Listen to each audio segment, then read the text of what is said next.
checking the forecast, things looking crazy. A storm on the horizon, the pressure is low.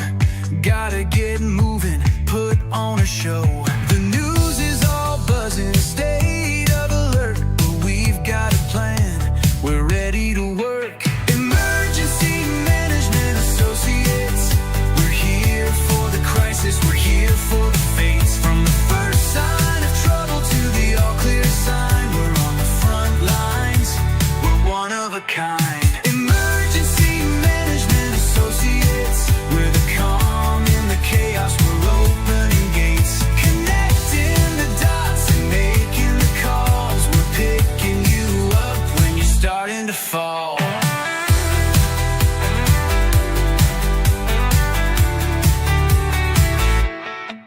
See a little fire or a rising flood, we're a well-oiled machine, we're running in the mud. From the city hall meetings to the rescue teams, turning worst case scenarios into hopeful dreams. We're training the people, stocking the gear, we're the team you can count on when trouble is near. Emergency Management Associates, we're here for the crisis, we're here for the fates. From the first sign of trouble to the all clear sign, we're on the front lines, we're one of a kind. Emergency Management Associates, we're the calm in the chaos, we're opening gates, connecting the dots and making the calls. We're picking you up when you're starting to fall. It's more than a job, it's a calling, you see. Prepared for the present and what's yet to be. Every second counts, we're ready to react for our communities. We're making an impact.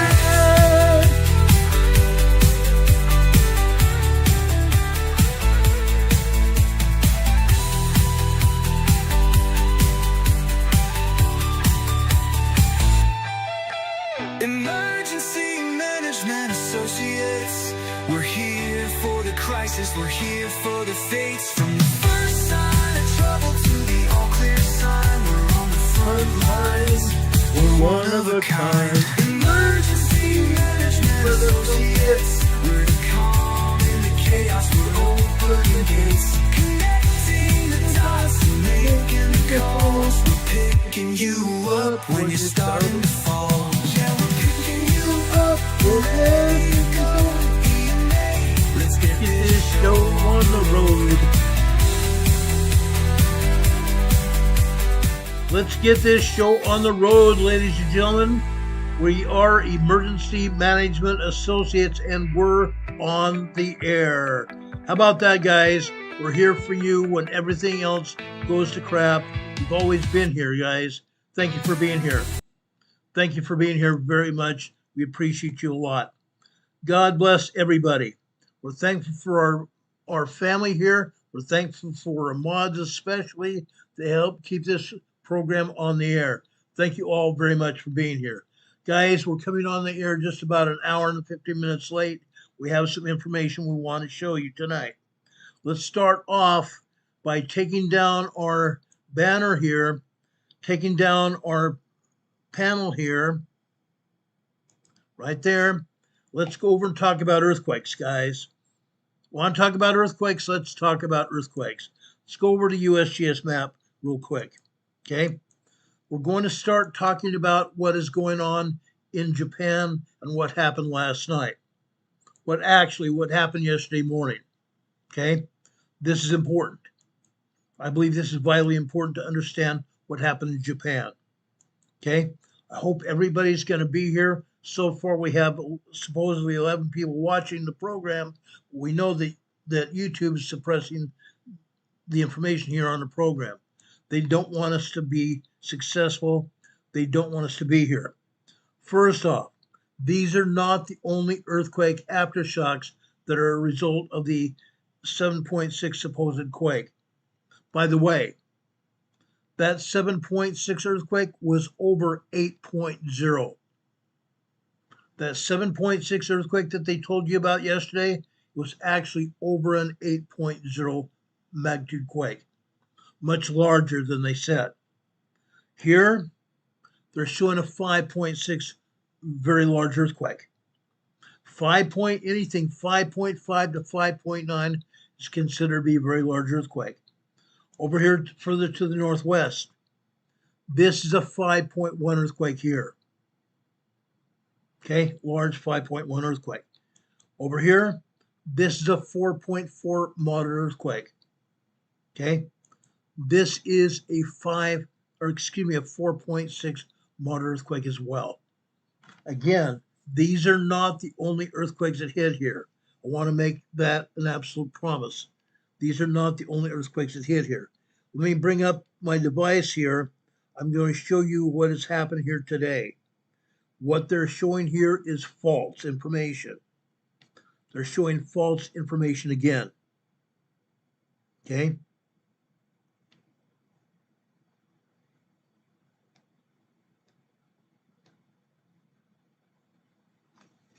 I want to show you this information, guys. It's important. Look at the actual earthquakes that hit here today. These are aftershocks today. So far, we've had over 150 aftershocks from the earthquake in Japan last night. This information here comes from the European agency. Okay, first off, this is that 5.3 earthquake I showed you a minute ago. Okay, this other earthquake, guess what? That's a 5.6. It used to be a 6.0. They downgraded it. This was a 6.0. They downgraded to 5.6. Okay. Then out to the northeast here. This is a 4.4 earthquake here. Okay. Just north of the 5.6, this is a 4.8 here. Okay. We go north from there. This is a 4.3 aftershock here. Okay. Let's go to the northwest here.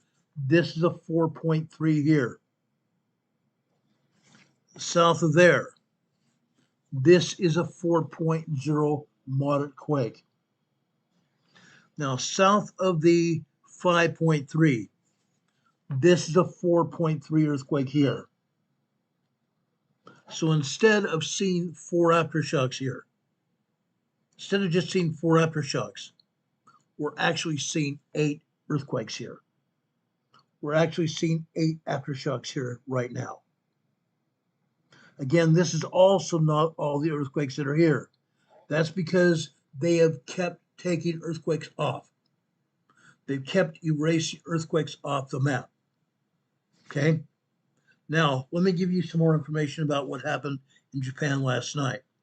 Let's take down, actually, before we do that, before we show you the information about what happened yesterday in Japan, I want to go down here to the south here. Over here in Sumatra, Indonesia. Sumatra, Indonesia. This is a large 5.2 earthquake here. Okay, this is just off the northwest coast of Sumatra, Indonesia. Large 5.2 earthquake. Going south down here. Okay.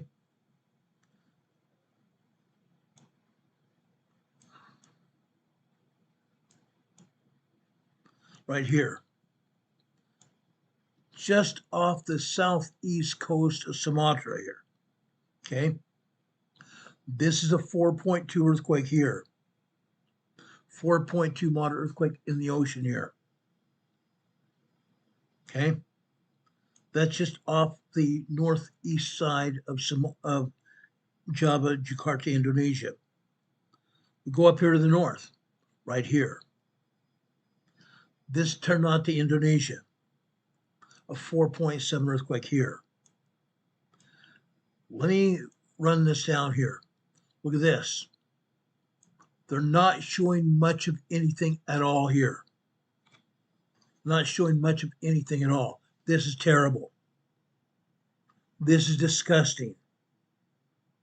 This is absolutely disgusting. Look at the earthquakes here in Indonesia right there. That's what actually happened today. This is what actually happened today. They are lying through their teeth. I've been monitoring earthquakes all day long as they've come up here all over the world. They are absolutely not telling the truth of anything. Nothing. Okay? Now, they're not even showing an earthquake over here in Papua New Guinea either. Right here. This is a 5.0 earthquake here in Papua New Guinea. 5.0 earthquake, large earthquake in Papua New Guinea today. Let me enlarge this so you can see what I'm talking about. This is near Morobe province, Papua New Guinea. This earthquake is on land here. This earthquake is on land. People here felt it. People in this region felt it, guys. That's not good. That's not good. People right here. Madong, Alexenhofen, this whole area here got hit bad today. Large earthquake. Again, these people hardly have any money at all. They might make between $300 to $500 a year. So when they get hit with a large earthquake, it totally devastates their lives. Totally devastates their lives here. They got hit. USGS is not even talking about it. A 5.0 earthquake hits, and USGS doesn't talk about it. That's terrible. Papua, Indonesia, they're not showing any earthquakes here either.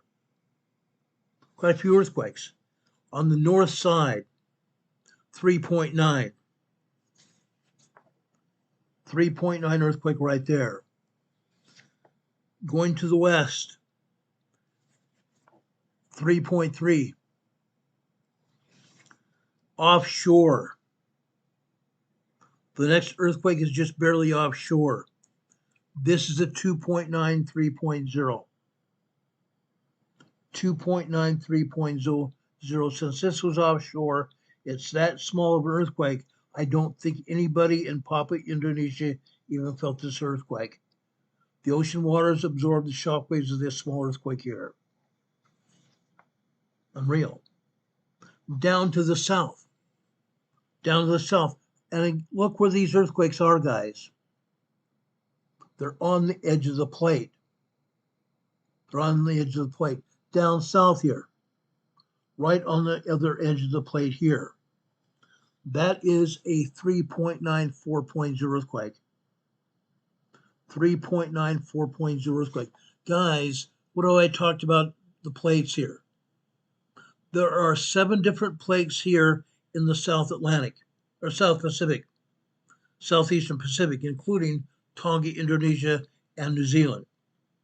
7 different tectonic plates. Here in Papua, Indonesia here, we have 2 plates here. One to the north that you see just offshore, and one running right down the center here. Right down the center where you see this earthquake here, on the backbone of the country. 7 different tectonic plates. Each plate is subducting under the other plate, just like this, going up under the plate. That's why they have so many earthquakes here in Indonesia, Taiwan, the South Pacific islands of Vanuatu, Solomon Islands, Legacy Islands, Tonga, Samoa, Fiji, New Zealand. 7 different tectonic plates, each one plate subducting under the other like this. Unreal. Absolutely unreal. So that for them to say there's only 3 earthquakes here in Indonesia, it's a slap in the face. Slap in the face. Going down here to the South Pacific here. This is a 4.7 earthquake here in Vanuatu. Moderate earthquake down here in Vanuatu, offshore in the ocean. The ocean waters absorb the shock waves of this quake as well. Let's go over to Fiji Tonga area, right here. This is south of the Fiji Islands here. This is a large 5.3 earthquake here. Large 5.3 earthquake, 6.2 miles deep, very shallow earthquake. This is a 5.1. This is a 5.3 as well. 3 large earthquakes here south of the Fiji Islands here. Shallow quakes. Okay, let's go south into the Kermadec Islands here. We have a 5.0 large earthquake here in the Kermadec Islands. The Kermadec Islands here are a bird sanctuary. Nobody lives here except the birds. Occasionally, some scientists will go here either on boats during high tide, or they may have a helicopter drop them in here to the Kermadec Islands to check on the birds. They don't travel usually here by boat during low tide because the volcanic rocks that made these islands would tear up their boat and they would drown. They either come in here at high tide and check on the birds, or they get dropped by helicopter here in the Kermadec Islands. This is offshore. I don't think anybody even felt this earthquake, 5.0 earthquake. But let's take a look at New Zealand first before we go back to Japan. I'm going to end up in Japan here in just a minute. Okay? I want to show you what's going on in New Zealand. Look at this. All kinds of earthquakes here north of the North Island, and all kinds of earthquakes on the North Island here. That's important to know. This is very important. Why? Because off the northeast shore here, off the northeast shore of New Zealand here, off the northeast shore of the North Island here, this is a subduction zone as well. Sometime within the next 25 years, we are told, they're going to have a megathrust earthquake, an 8.0 megathrust earthquake here in New Zealand. Look at the earthquakes here along the island there, along the eastern side of the island. These are all preparatory earthquakes. All these earthquakes are preparatory earthquakes. Okay? Going north to south from Gisborne, New Zealand here. This is a 2.46 earthquake. 2.46 earthquake here. Just to the north of Gisborne, this is a 3.3 earthquake here. Out in the Bay of Plenty here. Out in the Bay of Plenty here. This is a 2.54 earthquake. 2.54 earthquake. Also just north of there. This is a 2.33 minor earthquake there. Okay? You might ask why I'm spending so much time here. I'm going to get to that in just a second. Let's go south into the North Island here. This is south of the Bay of Plenty. This is a 2.3 earthquake here. Southeast of that earthquake is another 2.39, 3.0 earthquake. Okay. Now let's get down to brass tacks here. Let me zoom in here on the USGS map so you see what I'm seeing here. I'm going to show you here on my device. See this lake here, Lake Taupo? That's a supervolcano. That's a supervolcano. Just west of that volcano, we have another 2.32 earthquake here. 2.32 earthquake just west and north of the volcano there. Look at that. Guys, when we get earthquakes near a supervolcano like this, that volcano is stirring. They are not reporting all the other tremors, 1.0, 1.2, 2.0 earthquakes at the volcano itself. They're not reporting those. Minor earthquakes and minor tremors cannot be felt. But guys, guess what's happening in New Zealand? The supervolcano is stirring off the eastern shore of the North Island. They're going to have a major earthquake there very soon. Could be within 25 years, some time period like that. I don't know when it's going to happen, but it is going to happen. South of Topo Lake here, this is another 2.23 earthquake there. 2.23 earthquake there. Then we go further south here. Taranaki region, New Zealand. This is a 2.4 minor earthquake there. Then we go down to the southeast.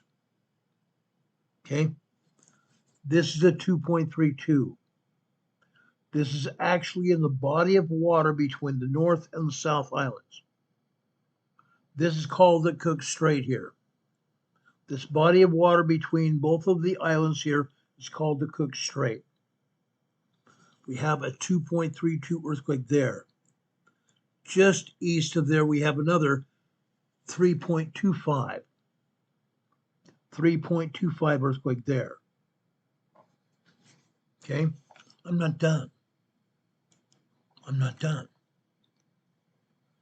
Right smack dab between both of the islands here, we have a 2.28 minor earthquake there. We go further south into the east. This is a 2.51 earthquake. 2.51 earthquake here. Okay. We only have one earthquake on the southern part of the South Island. Southern part of the South Island. Right here.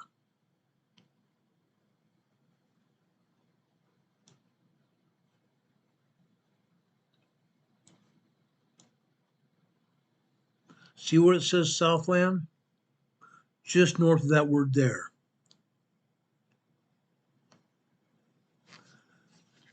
This is a 2.51 earthquake here. 2.51 minor earthquake there. Okay. That is just one major island there in the southern part of the Pacific Ocean that is susceptible to earthquakes. It's on the tectonic plate. It's on the tectonic plate. And yes, guys, we had a 4.5 earthquake, and then they took it down. We had a 4.5 earthquake here on the North Island earlier this morning, and they took it down. That's why I'm talking about this. I think it's important to note. We occasionally have people from New Zealand that watch our program. I'm the only one talking about these earthquakes. Nobody else on YouTube or anywhere else talks about earthquakes here in New Zealand. They happen. And yes, we're going to have a major earthquake off the northeast shore of the North Island. Okay. Now let's go back to Japan. Let's go back and talk about these earthquakes in Japan. Okay. Let's take these down right now.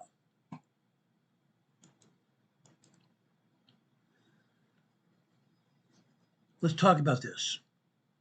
What happened? What happened last night? Or yesterday morning, I should say. Yesterday morning, 9:15 in the morning,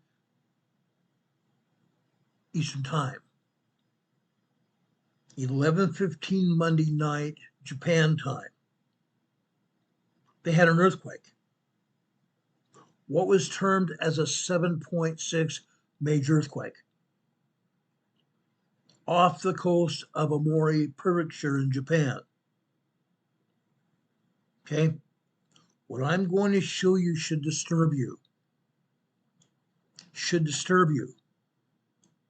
Because again, The agencies are not telling the truth. All we have to do is pull the information to find out exactly what happened yesterday. And it shows here. Okay, first off, look where it says a 7.6 earthquake. 7.6 earthquake yesterday. What happened here? No station details reported. 186 stations reporting. No station details reported. Then they have another incident here where they call it a 7.4 earthquake. But again, no station details reported. 199 stations reporting, no station details reported. Interesting. Then we come down here further. See where it says a 7.7 earthquake? That earthquake was reported as a 7.6. Now we're seeing details as a 7.7 earthquake. Isn't that interesting? Isn't this interesting? We scroll further down here. 558 station reporting. 558 station reporting, guys. Look what we have here. On the left side, you see the number of the seismograph that's reporting the data. We come over here to the right, the magnitude of the earthquake. Look what's reported here. Look what is reported here, guys. I just enlarged it so you can see it even better. 7.99, 7.86, 8.07, 7.82, 7.89, 7.99, 8.0, 7.68, 7.93, 7.82, 7.87, 7.85, 7.94, 8.01, 8.02, 7.64, 7.83, 7.87, 7.98, and the last I have here for you to show you is 7.89. This should be deeply troubling to everybody because they had to pass this earthquake off as a 7.6. This earthquake was obviously a lot larger. You can pull this information right off the USGS site. They have it. It's on the back seismology study page. They've got the information. Obviously, what they told everybody it was is obviously a lie. An out and out, bare-faced lie. First off, they reported it as a 7.6 earthquake. Over here, they have this reported as a 7.7. Then when you get into station details, each seismograph reporting, this earthquake was obviously a lot larger. I'm going to declare this at least as 8.0, possibly even as large as an 8.4. Possibly as large as an 8.4. This should be deeply troubling to everybody, including the people in Japan, because they have a right to know what hit them. 27 people injured in Japan yesterday.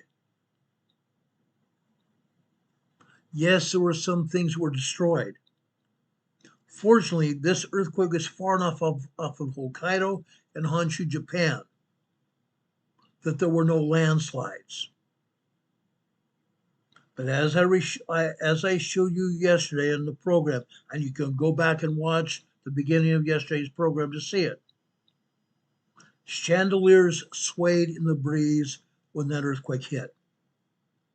Obviously, onshore, it was a very powerful earthquake.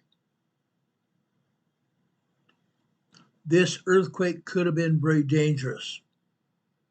Could have been much more dangerous than it was. Fortunately, the atomic power plants didn't go down. Fortunately, nobody was hurt on the subways. They stopped the rail trains from rolling until they checked all the tracks. 27 people injured.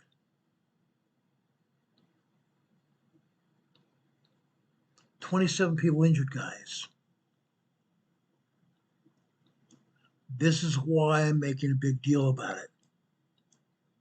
This earthquake was obviously larger than they are reporting it to be. All the details show it to be a lot larger earthquake than they're showing it to be. Incredible. Absolutely incredible. And they tried to show us it wasn't that size earthquake. They tried to tell us it was not that bad. Incredible. Something else. 7.6 earthquake that reported again. Look at the details here. Let me enlarge this so you can truly see what's going on here. Okay? Over here. Felt report. Only 232 people reported to the USGS. Obviously, a lot of people felt this earthquake. A lot more than 232 people. That's insane. That's absolutely insane.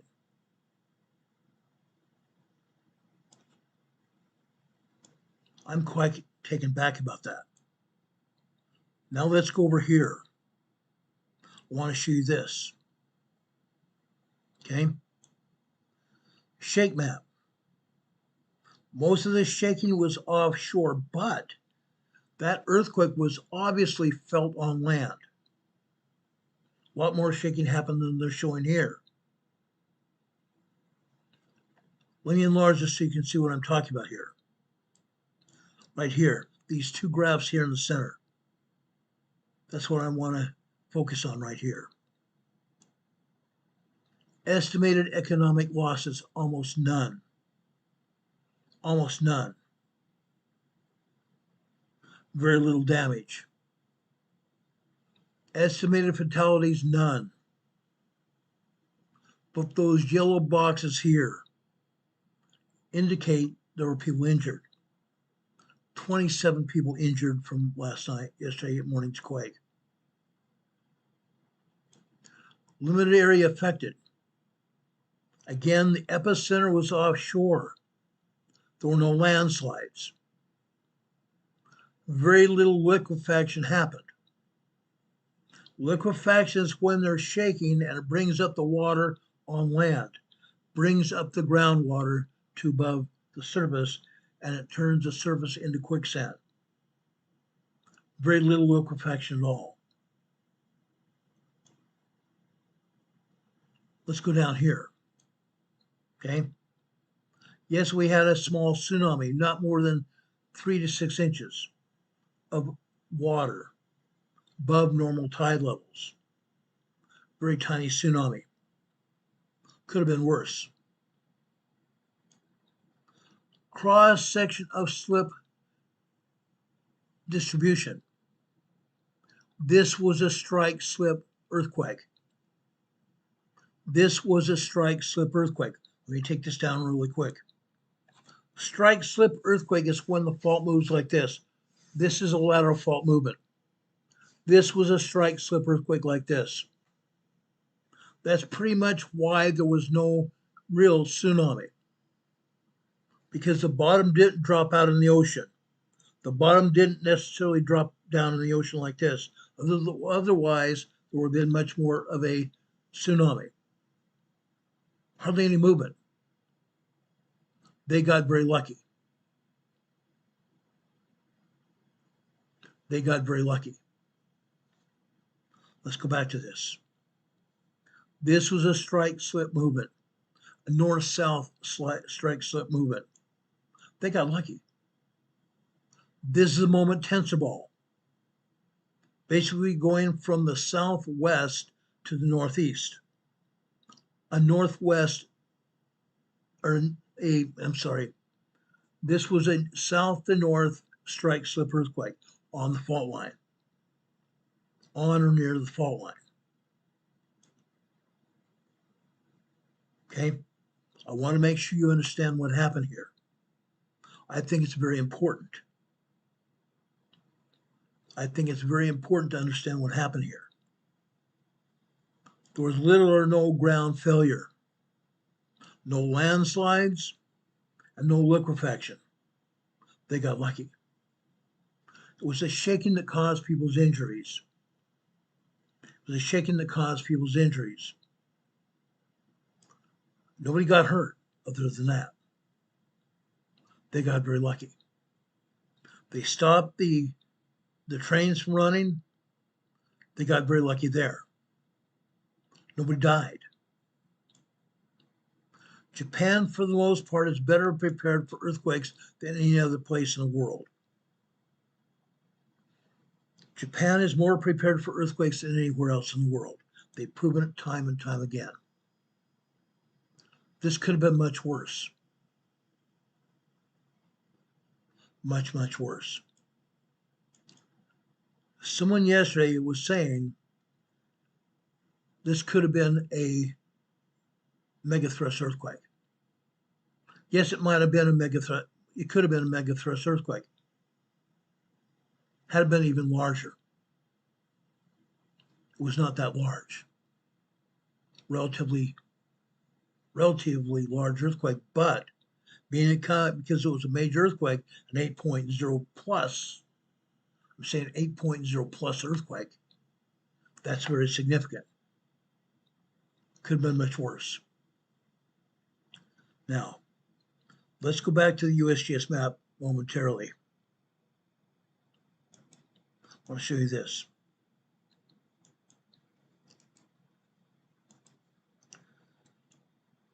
They got lucky. Very lucky. There have been earthquakes here in the Kuril Islands between Hokkaido, Japan, and Kamchatka, Russia. There is one 5.3 earthquake here in just east of the Kuril Islands here. These islands belong to Russia here. One 5.3 earthquake east of there. They're not even showing it on this side map. On this earthquake map, I'm sorry. Over here, southeast of Kamchatka Peninsula here. This is a 4.8 earthquake here. 4.8 moderate earthquake here. Let's go north here. Over the Aleutian Islands. The Rat Islands here. This is a 4.7 earthquake here. Now, I'll show you this. This seismic energy that happened here in Japan, I believe is going to move north. So far up here in the Kuril Islands, we've had a 7.8.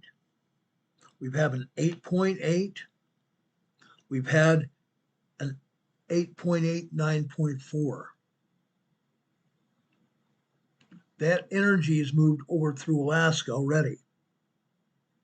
I believe this energy is also going to go north about on this fault line here. We may see larger earthquakes here just southeast of the Kamchatka Peninsula or east of the Kamchatka Peninsula if it goes north. I just want to put that warning out. We may see larger earthquake activity here near the Kamchatka Peninsula. And when that happens, that energy is going to go through the Aleutian Islands here. It's going to go through the Aleutian Islands here over to Alaska, over to Alaska. In the summer of 2019,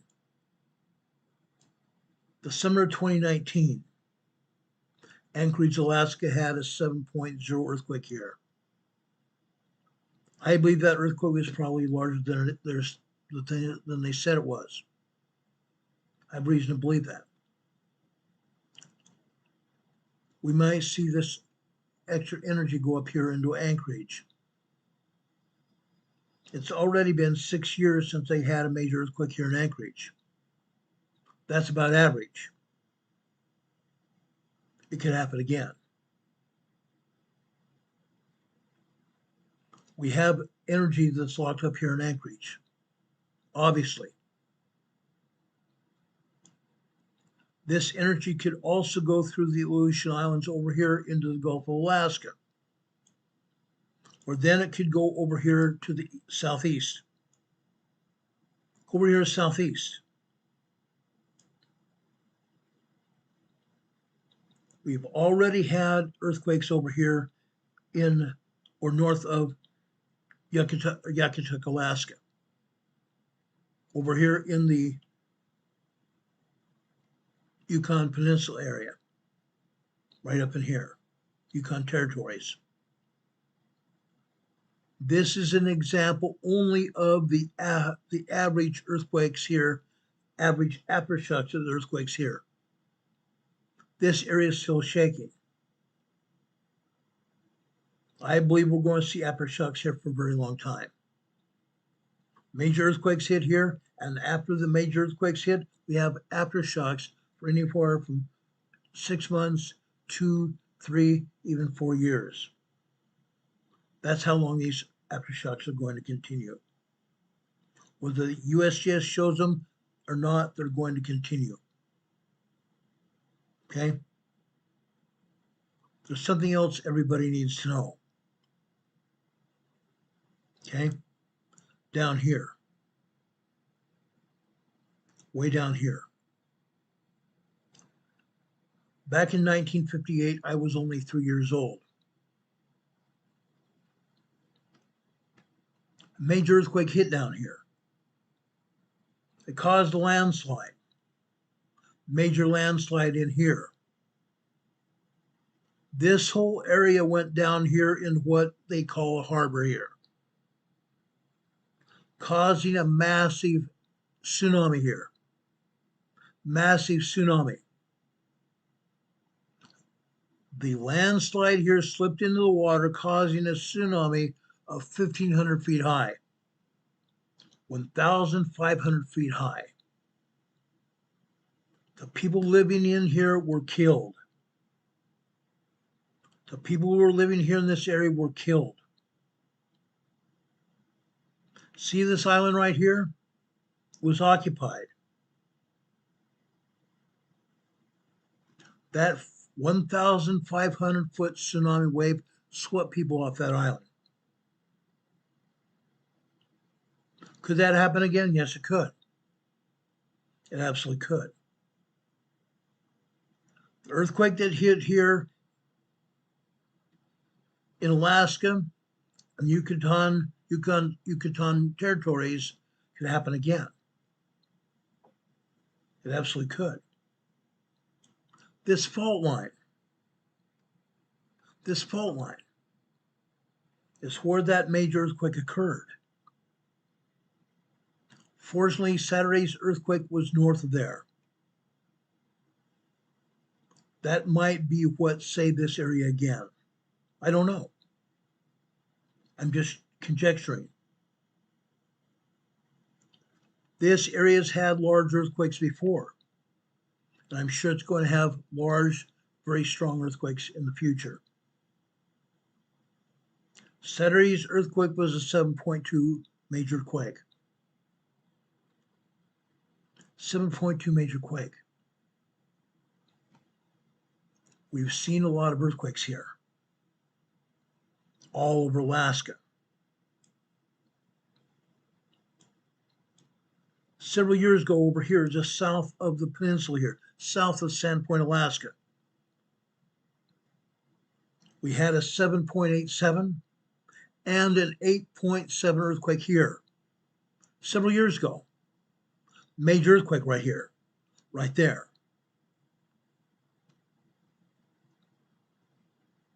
That seismic energy has not necessarily left this area. Yes, the energy was expended on that earthquake, but the energy still stays in the area. I believe this energy is still locked up in this area. And as we get more and more earthquakes, we're going to see more and more earthquakes here. The more and more seismic energy that hits just south and west of here, it's going to come up here. We are going to see another major earthquake here in Alaska. Probably up here closer to southern Alaska right here. We shall see. Why I'm saying this, I want people to be prepared. I want and need people to be prepared. I have family here in Alaska, in Anchorage. My mother's brother lived and worked here in Anchorage until he passed away a few years back.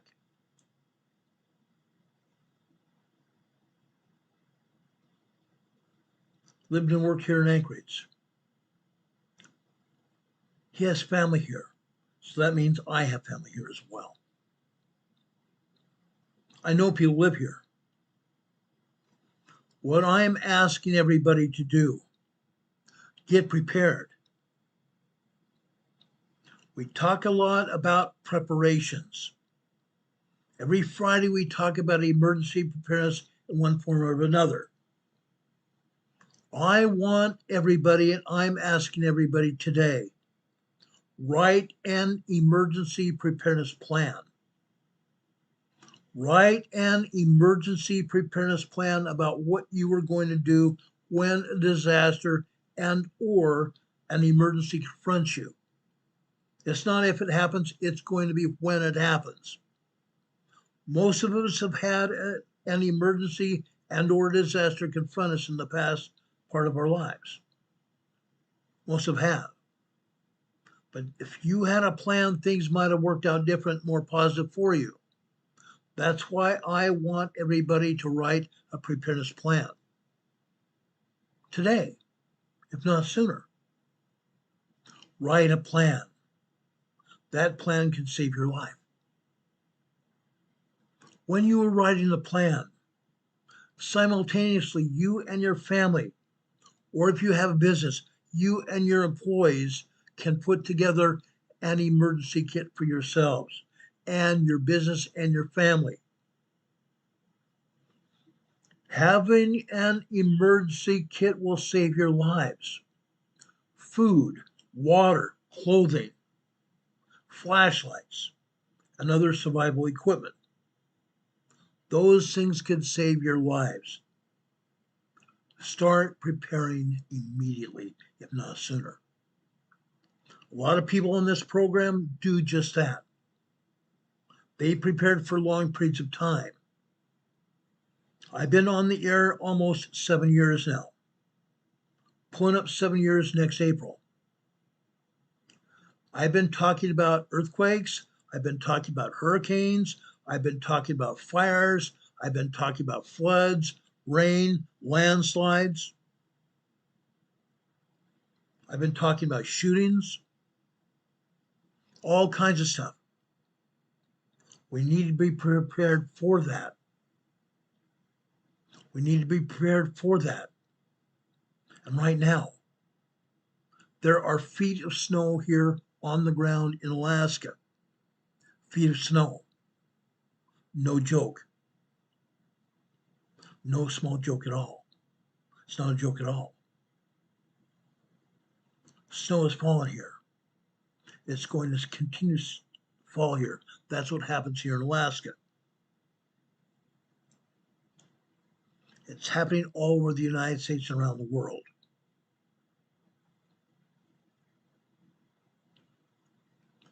Now, Renee Steffi's here on the chat. I appreciate her very much. She's another one of my sisters here. She and Heather. They take care of the weather here. Renee Steffi is putting out an emergency winter weather message. Baltimore, Maryland National Weather Service. Washington, D.C. Weather message for today. Western Garrett County. Western Grant County. Blizzard warning in effect from 10 a.m. Wednesday to 10 a.m. Thursday. That is snow falling and snow blowing. Snow and blowing snow going probably, I believe it's up to 4 to 6 inches high. Winter storm blizzard warning. Okay. Another winter weather message, urgent weather message out of Pittsburgh, Pennsylvania. Eastern Kentucky County. Blizzard warning in effect from 10 a.m. Wednesday morning to 10 a.m. Thursday morning. Again, snow and blowing snow. Let's pull out of Alaska here. Over here in Canada and the northern tier states here. From Vancouver, British Columbia here, Washington, Oregon, Idaho, Montana, Wyoming, Saskatchewan, Canada, Alberta, Canada, Manitoba, Canada, Ontario, and Ottawa here. Over into Nova Scotia, Toronto area, Maine, New Hampshire, New York, Boston, Pennsylvania, Washington, Virginia and West Virginia, Ohio, Indiana, Illinois, Iowa, Michigan, Minnesota, Nebraska, some parts of Oklahoma. Snow and blowing snow, and Missouri as well. Snow and blowing snow. Very bad winds. Upwards of 45 miles per hour at times. 45 miles per hour. Snow and blowing snow. Now by Saturday and Sunday, this area here will turn into a northeaster. This area here, the storm is going to turn into northeaster. It's going to become very dangerous. For those of you living in this area, you need to be prepared right now, immediately, if not sooner. You guys need to get your heavy weather gear out. Make sure you have heavy coats. Make sure you have something covering your head. Make sure you have scarves. Make sure you have gloves and plenty of heavy-duty clothing to wear outside. If you don't have to go outside, don't. If you don't have to be on the road, stay home. It's not going to be pleasant driving at all. Not at all. Heidi Petrick says, for right now, they are having a break from the rough weather in Washington State. They got lucky. It's coming. Washington, Oregon, it's coming. It's coming out of the Gulf of Alaska right now. Renee Steffi has another urgent weather message out of Charleston, West Virginia. For northwestern Pocahontas, southeast Randolph, southeast Webster, all these counties. Blizzard warnings from 10 a.m. Wednesday to 10 a.m. Thursday again. All of you folks need to be aware of it. You need to be prepared. You need to be prepared. This is going to happen whether you want it to happen or not. You need to be prepared and be prepared now. While we're talking about this, let me take this down. I have another picture to show you here. Another slide. I want you to be prepared. You need to be weather aware. You need to be heavy duty weather aware. This is not going to be pretty. This won't be pretty at all. I promise you that. It might not look too bad looking out your window unless you see the snow and blowing snow going by at 45 miles per hour. That might scare you. That might scare you. But this should help you. Being prepared is going to help you. It's going to help you get through it. Let me enlarge this slide so you can see what I'm talking about here. Share your travel plans with friends or family. Don't go out into the snow. Don't go out into the storm without sharing your travel plans with your friends and family so they know where to find you in case you get bogged down.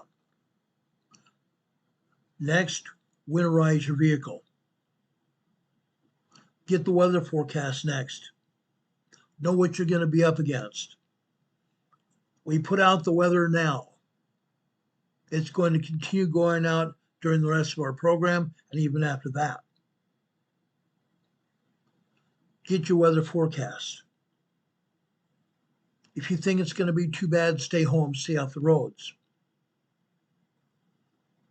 Check your road conditions with your Department of Transportation with your state. Check your road conditions. Pack an emergency preparedness kit. Pack an emergency preparedness kit. Flares for your car. Tools in case your car happens to break down or have problems, so that you might fix it out on the road. Tools. Have plenty of antifreeze for your car. You may need it. Make sure your car has already been winterized. Make sure it's had a mechanic or yourself go over the spark plugs. Make sure your cooling system has plenty of antifreeze. Make sure your engine has plenty of oil. Even bring extra antifreeze and extra oil with your car. Second, blankets for yourselves and your passengers. Blankets for yourselves and your passengers. It's going to be cold. Third, make sure you have plenty of winter clothing for every passenger in your vehicle. Coats and jackets, gloves, beanies or hats to conserve energy from your head so your head doesn't get cold. If your head gets cold, the rest of your body's going to freeze like anything else. Stay as warm as possible. Keep your head covered. Make sure we have plenty of weather clothing. Plenty of weather clothing on. Have water. Have food. Have a spare tire as well. Make sure before you hit the road to go to Christmas at Grandma's house or anywhere else, make sure your car is ready.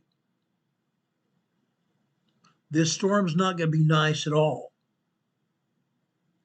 This storm's not going to be nice at all. I promise you that. Be careful out there. Be very careful out there. Hurricane Heather says something very good, and Heather, you're spot on with this. Dry feet and warm heads. Dry feet and warm heads. Dry feet and warm heads. Thank you, Heather.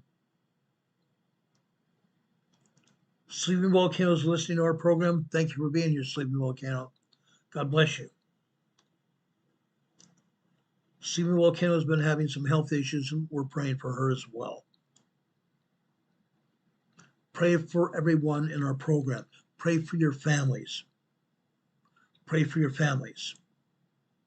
Again, before going out there driving, hitting the road, tell your family and friends where you are going, your intended route, and the time of arrival where you're going. Make sure your gas tank is full. Carry a weather survival kit. Carry a winter weather survival kit. Check road conditions before you depart. Be aware of road conditions that may change. Contact your Department of Transportation. If necessary, call the National Weather Service to get current weather conditions in your area. Pay attention to your AM/FM weather radio.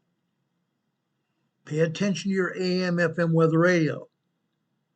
If you have the opportunity, buy yourself a CB NOAA weather radio, a Citizens Band radio to communicate with people out on the road, and NOAA weather radio built into it.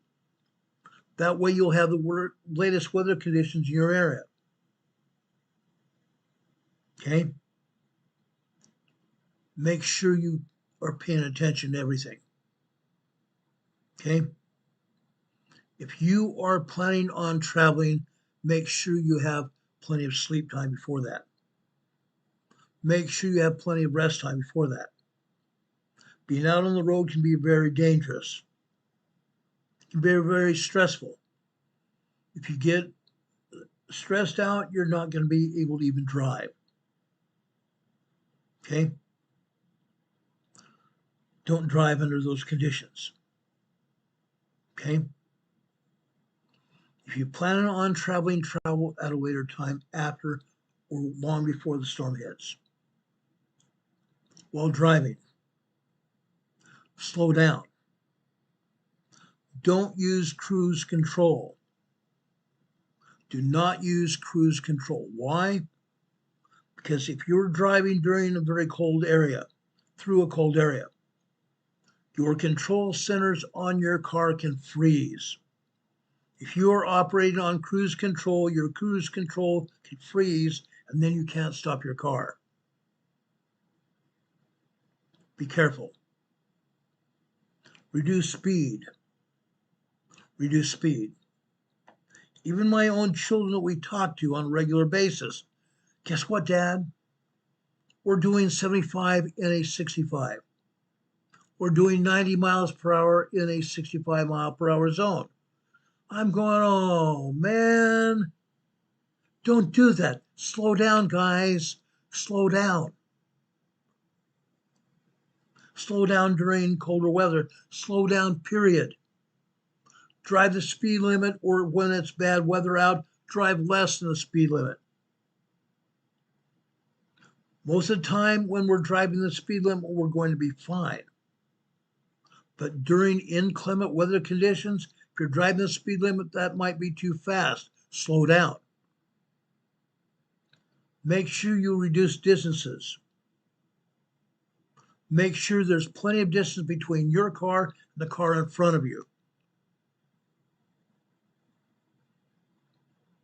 Now, make sure you plan on paying attention to travel advisories.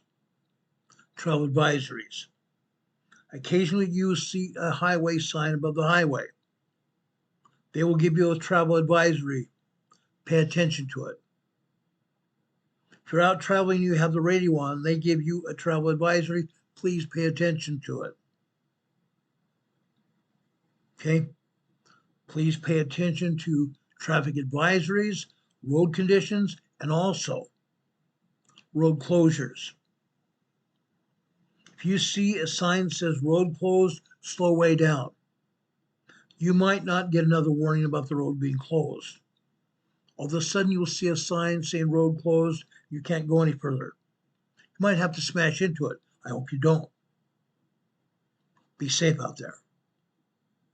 Don't panic. Don't panic if you become stranded.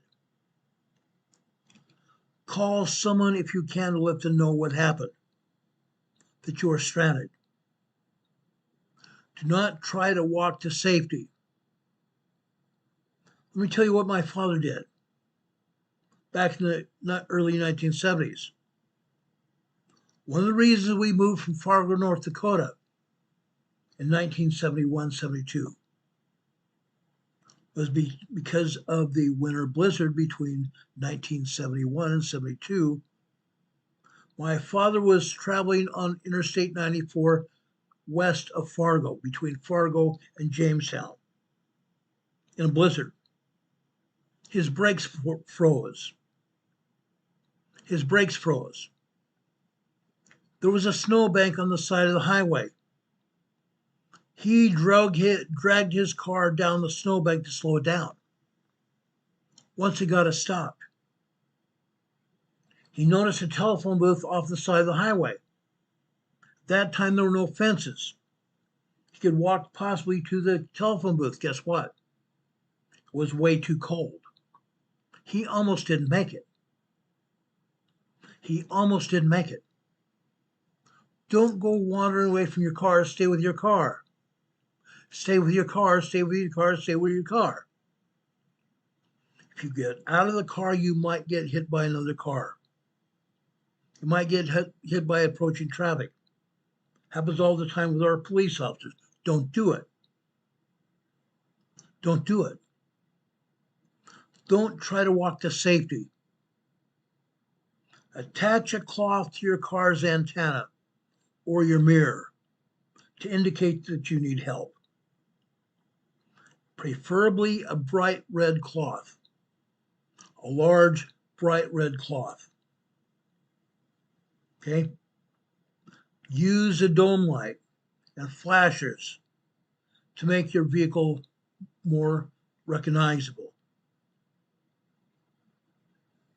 If necessary, you might have to get out of your car and unblock the back tailpipe. Unblock the back tailpipe of snow that might accumulate there. If you don't unblock it, you might get carbon monoxide poisoning with the CO2 and the other gases from your engine coming in your passenger compartment, and you'll die. You might occasionally have to get out every several hours to make sure your back tailpipe is not blocked. Make sure your flashers work. Make sure your emergency flashers work. Pull off the highway. Pull off of the roadway. Pull far enough off the roadway where you're completely away from it so nobody will hit you. Another piece of information you might need.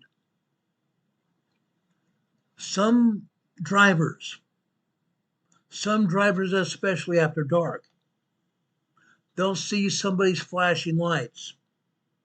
They'll think it might be somebody that just needs some help and they're driving along the roadway with their flashers on. It's done all the time. Don't do it. Don't do it. Those kind of drivers and drivers that drive drunk, both drunk from alcohol and drunk from drugs, see somebody's flashers on and will smash into them. So pull far enough off the roadway where you're not going to get hit accidentally by crazy people. I'm just giving you hints here. Renee Sevy's put out another urgent winter message out of the Pittsburgh National Weather Service office for eastern Tucker County. Blizzard warnings in effect from 10 a.m. Wednesday to 10 a.m. Thursday morning this week. Be careful out there. Be careful out there. Now, I got this slide from the Dakota Department of Transportation. I used to live in Fargo. Our family lived in Fargo, North Dakota from 1967 to 1972 when we moved to San Diego. Be safe out there. Don't take unnecessary chances. Do not take unnecessary chances, guys. This is important. Don't take unnecessary chances. Be safe out there. Be very safe out there. Now, I want to go over to the Pacific Northwest. I want to go and talk about the Pacific Northwest. I want to talk about earthquakes in the Pacific Northwest. I want to talk about earthquakes at the volcanoes. I want to talk about volcanic activity. Briefly, let's go and look at the USGS map again on the West Coast.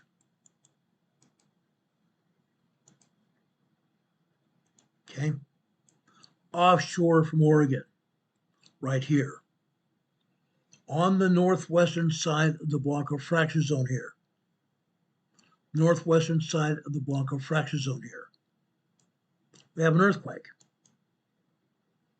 This is a moderate 4.1 earthquake. Moderate earthquake here, 4.1 earthquake off the coast of Oregon. This is about 200 miles west of Oregon. In the Cascadia subduction zone region. As you can see. Down south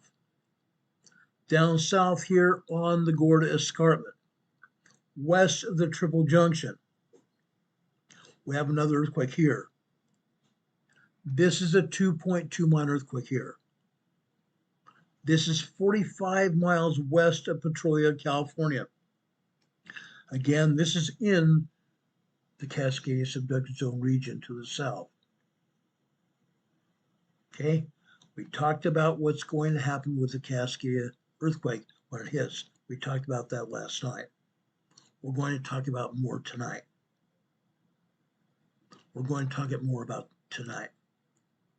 Over here, Oregon, Medford, Oregon here. They're saying this was an explosion. Really? An explosion out here northwest of Medford, out in the forested areas, in the hills, mountains, 4 miles west of Central Point, Oregon. A 1.5 explosion here, supposedly. 1.5 explosion. Guess what? 7/10 of a mile deep here. 7/10 of a mile deep here. This was not an explosion. Sorry, USBS, this was not an explosion. This was a tremor. This was a tremor, guys. I find it impossible.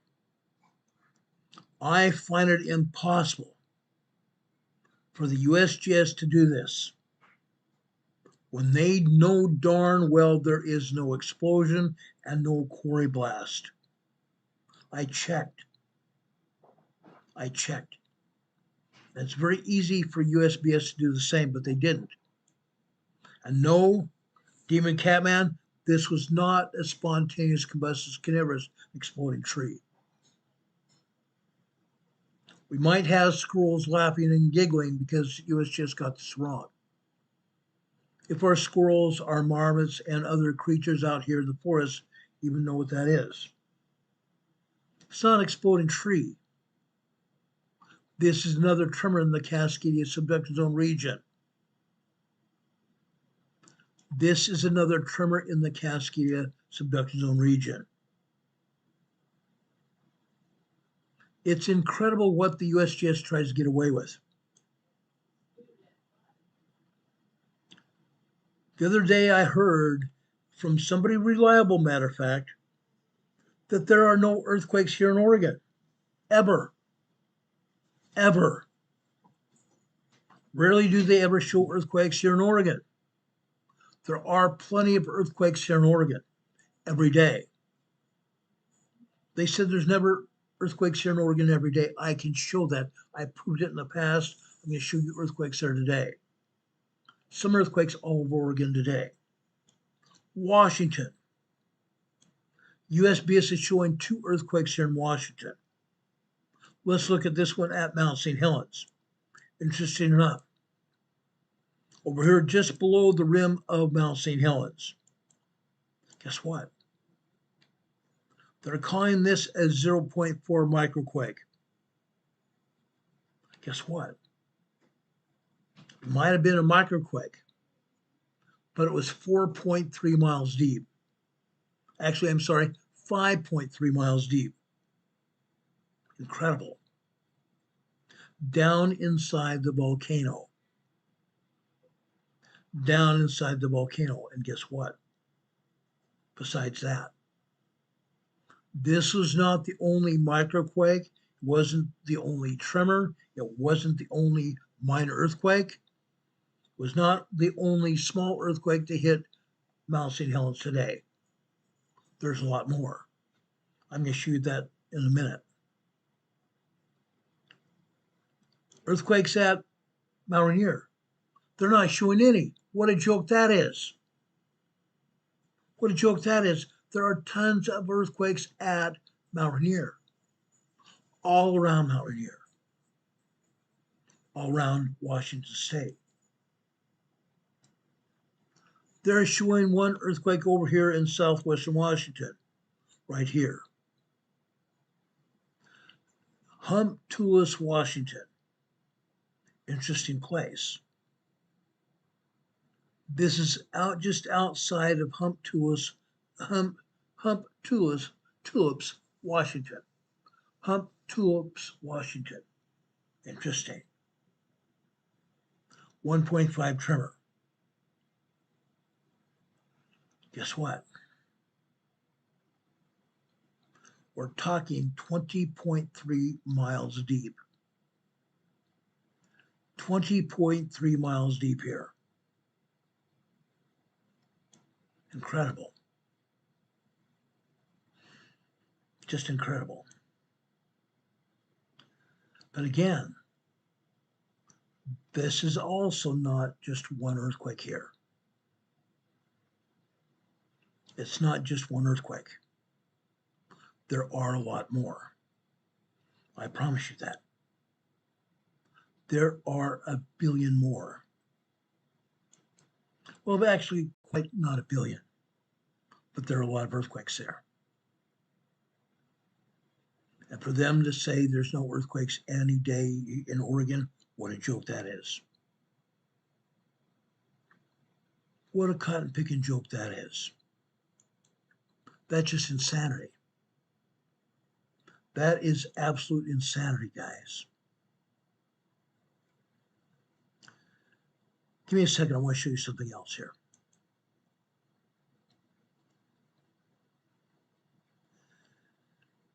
This is also going to blow your mind. When I saw this, I'm going, what the heck? What the heck, 10-4?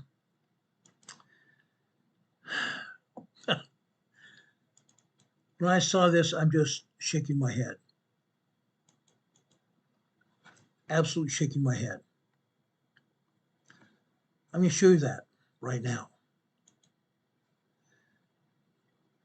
It completely blows my mind what they try to tell us. Completely blows my mind, or what little mind I have left. Let me show you this. I have to laugh at this. I really have to laugh at this because this is insanity. This is a tremor map. A tremor map. Not showing any earthquakes, not showing tremor 1. None. 0 zilch. Not a 1. Not in North California. Shasta or Lassen. There are. I'm going to show you earthquakes and tremors there in a minute. There are tremors in Oregon. There are tremors in Washington. There are tremors in Canada. Yeah. But again, they're not showing any earthquakes, not one. In Washington, Oregon, or in Canada. Nothing. Nothing. What a joke that is. What a joke that is. When I saw this, I was astounded. No, I was not astounded. I was blown away. Completely blown away. Let me show you what's happened here.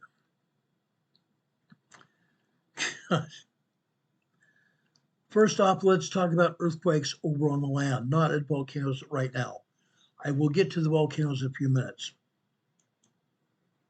Let's talk about earthquakes. Fancy that. Let me show you this.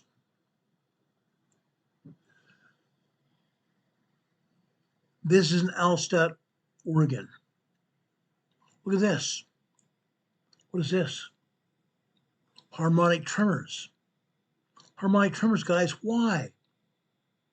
Why do you think we're seeing harmonic tremors over here where there's no volcano? Because there's magma coming off the Pacific Plate. There is magma coming off the Pacific Plate underneath the ocean. Magma headed for the volcanoes. Magma headed for the volcanoes. It should be no surprise at all that we're having harmonic tremors here or anywhere else, because magma is going over to the volcanoes. The seismographs are recording the movement. That's what we're seeing here. And at the bottom you're seeing here, earthquakes as well. Earthquakes here. Earthquakes either caused by Cascadia or earthquakes caused by the magma going through the magma chambers here, causing earth movement. Rock fracturing inside the magma chamber here, headed for the volcano. Earthquakes here, you can see it here. 2.0, 2.5, 2.6, 2.7 earthquakes here. Harmonic tremors. The ground is vibrating. The ground is vibrating here, guys. No joke. Let's go over to Astoria, Oregon. Astoria, Oregon. Look at this, guys. Last night, up at the top left here, this seismograph was recording activity from 5 p.m. until 5 p.m. yesterday afternoon, all the way over to this afternoon when I pulled the seismic information off the internet. Look at this. Harmonic tremors here in Astoria, Oregon. Interesting, huh? Look closely here. Yes, you see some tremors here. But do you see an earthquake here in Astoria, Oregon?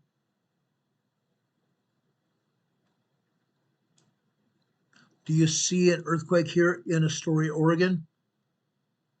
Right here. This earthquake was just after 4:02 a.m. this morning. 4:02 a.m. this morning. This was a 3.3 small earthquake here in Astoria, Oregon, early this morning. The ground moved. The ground moved here, guys. No joke. 3.2, 3.3 earthquake here in Astoria, Oregon, early this morning. And yes, you do see some minor tremors here as well. But the ground is vibrating here because the ground has magma underneath going through the ground, headed for the volcanoes. We've talked about this before. Let's go over to Deer Island, Oregon here. Look at this. Yes, we're seeing some tremors here in Deer Island, Oregon. But up at the top left-hand side here. The top left-hand side after 6:30 p.m. last night. It says 1800, that's 6 p.m. military time. The blue line on the left-hand side would be 6:30. Come over here to 6:02. We have a 2.6, 2.7 earthquake here. 2.6, 2.7 earthquake here.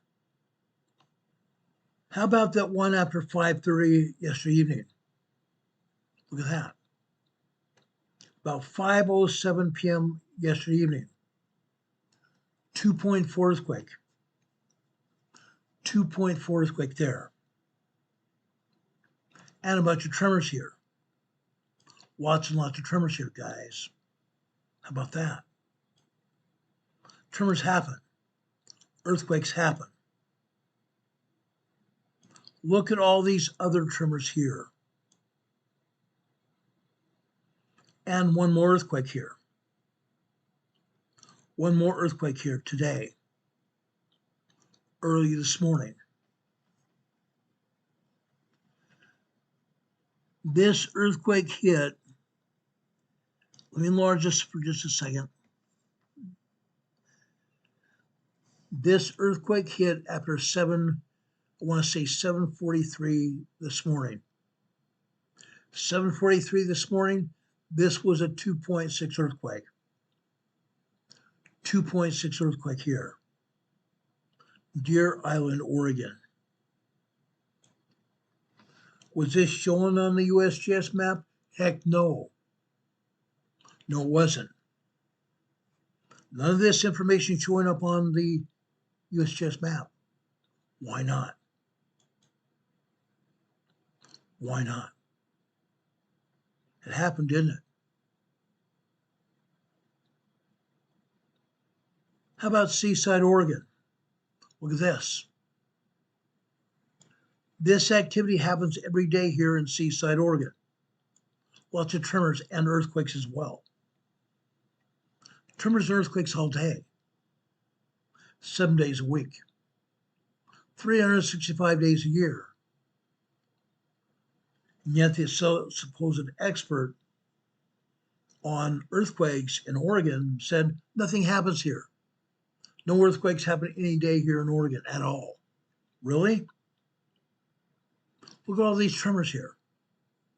Not just tremors here, guys, earthquakes as well. Full-blown earthquakes here.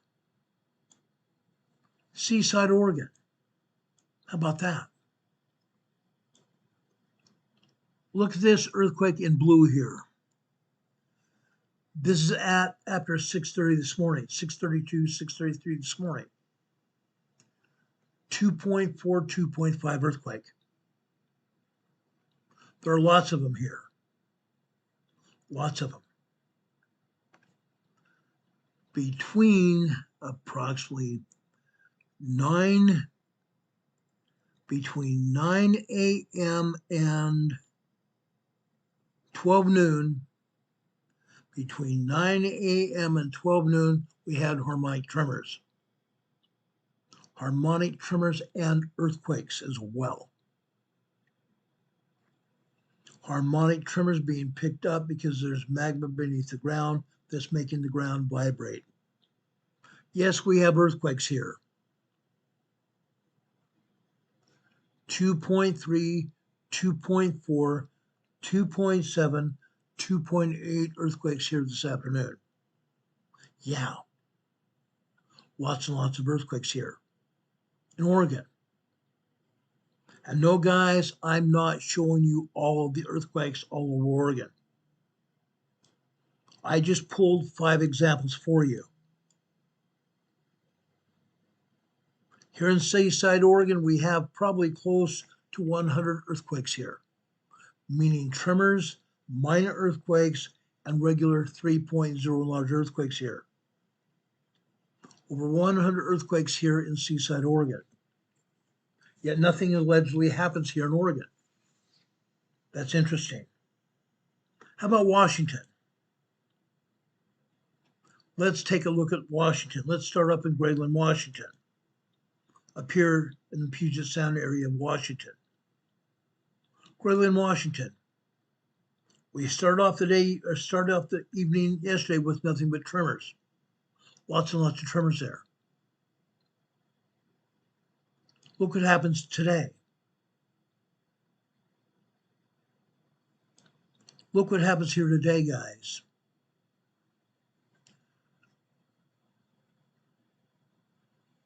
Starting off the day at approximately 8:26 a.m. this morning, 1.5, 1.6 tremor here. Then, after 9 a.m., approximately 9:08 a.m., we have another. This one is a 1.8, 1.9 tremor here. We come over to the right. 9:24, actually no, 9:28 a.m. this morning. 2.4 earthquake. 2.4 earthquake here. Grayland, Washington.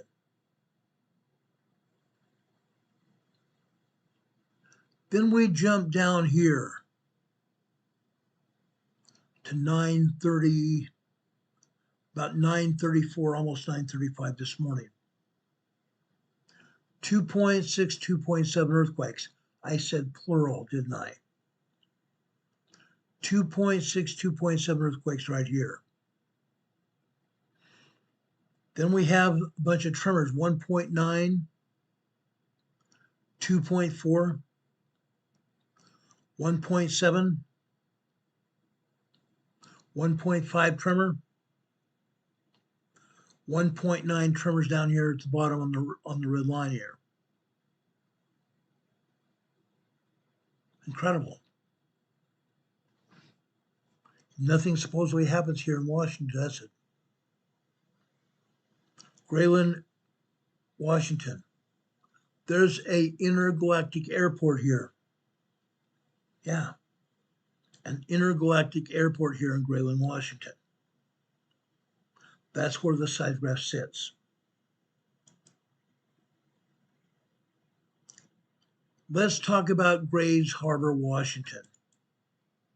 Grays Harbor, Washington. Look at this. Up at the top here. Up at the top here, we have tremors. Starts off here at 4 p.m. yesterday afternoon. After approximately 9, I want to say 9:10 yesterday evening, 1.5 tremor right there. Then what do we have right here? What do we see here after 12 or 11:15 last night? 11:15 last night, 11:18 last night.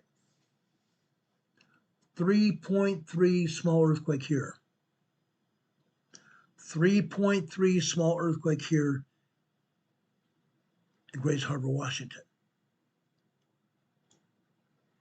Fascinating, huh? It really is. Because allegedly nothing much happens here. And certainly it's not showing on the USGS map, is it? Heaven forbid. A 3.3 earthquake happens here in Grayland, Washington. Not Grayland, but I'm sorry, Grays Harbor, Washington, and they don't show it. They show 3.3s, they show 4.5s, they show a lot of other earthquakes all around the world, but they can't show a 3.3 here in Washington State. When it counts. When it counts. A Cascadia type of earthquake.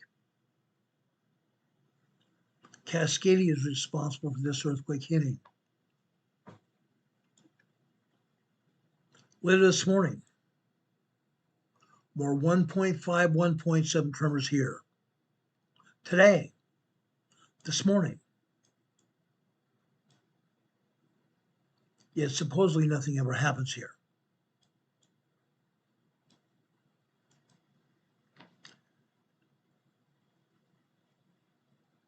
Let's go over to Nakata, Washington. Nakata, Washington. Look at all these tremors here.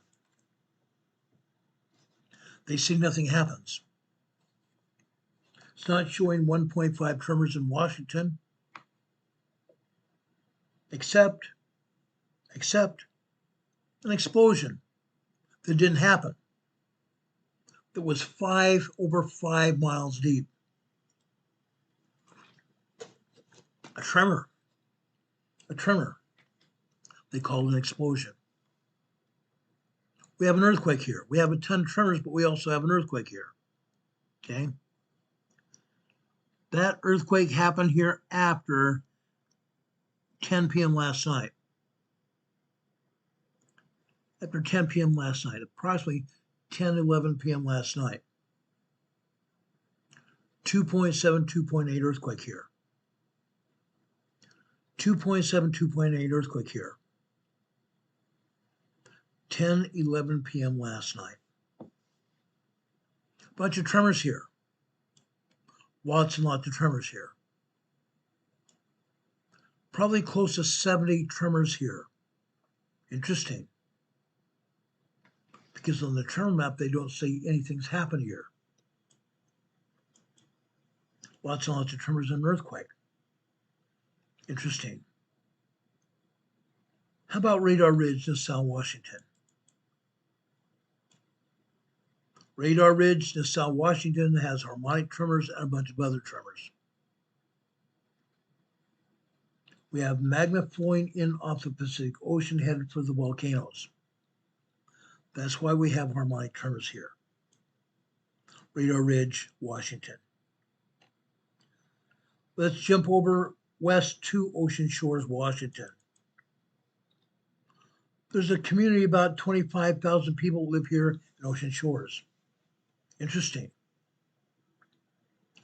All we are seeing here are tremors. All we are seeing here are tremors all day long. Yes, here in Ocean Shores, Washington, we've also seen earthquakes here in the past. Today, we probably have had 100 tremors here in Ocean Shores, Washington. This is Cascadia, guys. We are building into Cascadia territory. Pacific County, Washington. More harmonic tremors here. And other tiny tremors as well. Again, harmonic tremors coming off the Pacific Ocean. We have magma. Magma flowing in and out the Pacific Plate, coming here to the North American Plate, headed to the volcanoes. You can't have volcanoes without subduction. You cannot have volcanoes without subduction. And yes, that area is subducting underneath the North American Plate. The Pacific Plate, the Juan de Fuca Plate, the Cascadia subduction zone are all subducting underneath the North American Plate like this. Without subduction, you're not going to have volcanoes. You can't have volcanoes without subduction. That's what this is. This is about. The entire Pacific Rim from Alaska down to the northwest side, all the way south to Indonesia. Volcanoes, subduction. That's why they call it the Pacific Ring of Fire. From Alaska on the north, all the way down the eastern shores of the Pacific, western shores of North America, all the way down to Mexico, all the way down Central America, all the way down to through South America and Chile. Volcanoes, subduction.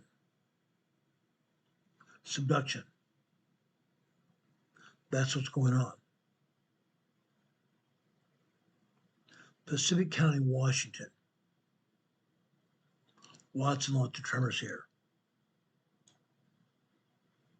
Okay. One more Wappa Harbor, Washington. We've seen earthquakes and tremors here before. Today, all we are seeing here are tremors. Wappa Harbor, Washington. Lots and lots of tremors. Those are not the only ones. They are not the only ones. Let's go talk about the volcanoes. Up here on the north. Okay. Let's talk about volcanoes here. Mount Baker. This happens to be Baker Kendall, another peak near Mount Baker itself. Look at the tremors here. Harmonic tremors headed to the volcano. Harmonic tremors headed to the volcano, and also other tremors here as well. Not necessarily magmatic either. Okay, Mount Baker. Mount Baker. This is Mount Baker itself. Look at this. Lots and lots of tremors here. Lots and lots of tremors. And we have an earthquake as well. Several earthquakes here. Several earthquakes here. This one here in the center left-hand side, after 7 p.m. last night. Approximately 7:06 last night. 2.6 earthquake. 2.6 minor earthquake. Down here, center right here, lower center right. Another earthquake here. This earthquake happened after approximately 5:10 a.m. this morning. Another 5.6, 5.7 earthquake. Or not 5, I'm sorry. This is a 2.6, 2.7 earthquake here. 2.6, 2.7 earthquake. Excuse me, I'm sorry. Crazy. Mount Baker's moving. Mount Baker's moving a lot. Let's show you the magma coming into Mount Baker now. This is a seismogram that's called Schuchsen. The Schuchsen seismograph is located on the north side of Mount Baker. This particular seismogram channel shows us magma coming into the volcano under pressure. The wavy lines here are generated by magma coming into the volcano here. That's why we have these wavy lines. This indicates a good share of magma, a large share of magma coming into Mount Baker today and last night. Last night until early this morning. Large amounts of magma. Why are we not seeing this magma causing earthquakes at Mount Baker? Why are we not seeing it?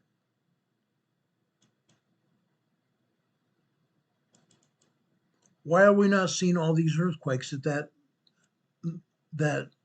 magma is coming into Mount Baker, fracturing rock inside the volcano? Yes, it is. They are scrubbing the data from the seismograms. They're scrubbing the data from the seismograms. They don't want us to see what's going on here. This is the main seismogram at Mount Baker. First one you're going to see if you go over here and pull that data. But you have to go searching. You have to go searching the seismograph. Find out what it's going to say. This particular channel is called the HHN channel from Mount Baker. Actually, this is the main one. This one here is the HHN channel here showing the magma. Magma coming into the volcano fractures rock, causing earth movement, earthquakes. Yet they're not showing it on the seismograph. Why not? Let's go further to the southwest. 40 miles southwest of Mount Baker is another volcano, Glacier Peak. Glacier Peak is a very active volcano here. Last night after 6 p.m., you see 1800 hours over there on the left-hand side. That's why I zoomed in so you can tell what it is. 1800 hours at 6 p.m. We're here on the right. Now we're talking about 6:12, 6:13, actually 6:11, 6:12 p.m. last night. 2.7, 2.8 earthquake right there. What do we have here after 9 p.m. here? 9:01 p.m. First off, we have a 3.0 earthquake, a 2.9, 3.0 earthquake here after 9:01 last night. Then the seismic activity continues, doesn't it? It continues for about 30 seconds or more. Then the seismic activity dwindles after the main primary wave stops shaking. Then we have secondary waves for another almost 2 minutes. This earthquake here after 9:01 p.m. last night was at least a 3.0, 3.1 earthquake. That's because we have almost a 2-minute secondary wave here. That means we had a 3.0, 3.1 earthquake here at 9:01 p.m. last night. Glacier Peak. Glacier Peak is active. Glacier Peak is moving. Regardless of what they say, Glacier Peak is moving. Okay? They have one seismograph here at Glacier Peak. Glacier Peak is an active volcano just southwest of Mount Baker. Back in 1700, there was a sailor out to sea on a boat.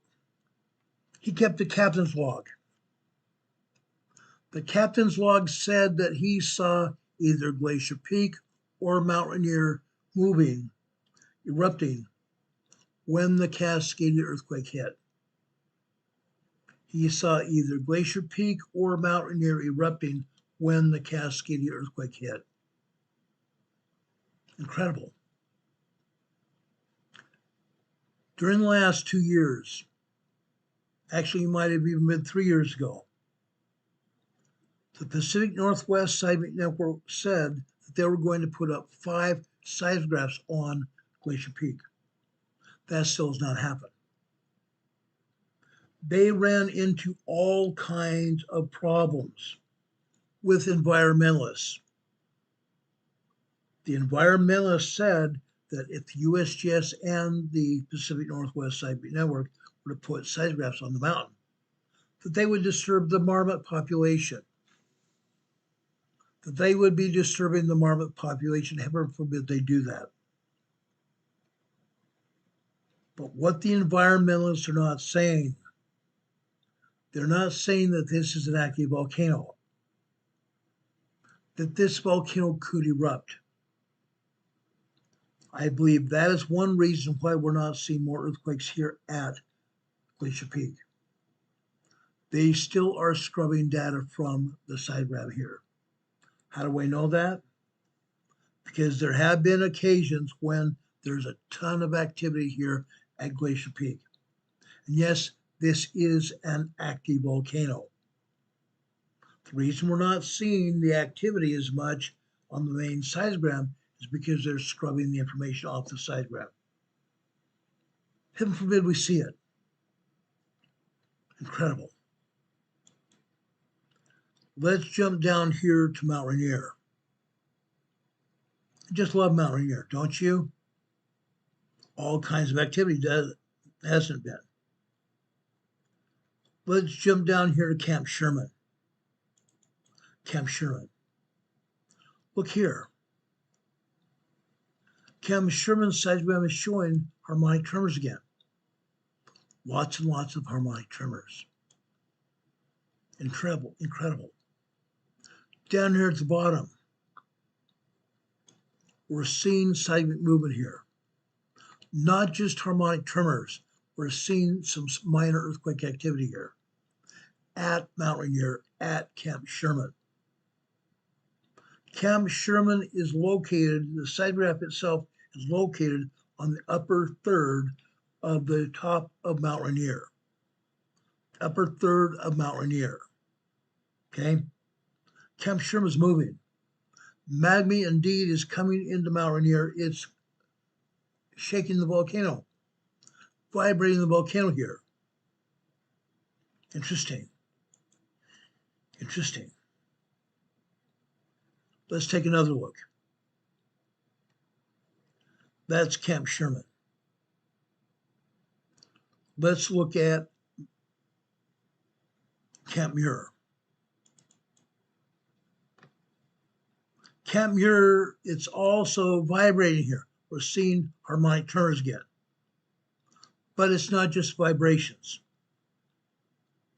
We're also seeing all kinds of other seismic movement, all kinds of other tremors here at Camp Muir. Okay? I've got more. Let's go over to Emerald Ridge. You guys that live in Oregon, you guys that live in Washington State, you guys have been writing me, sending me messages both on our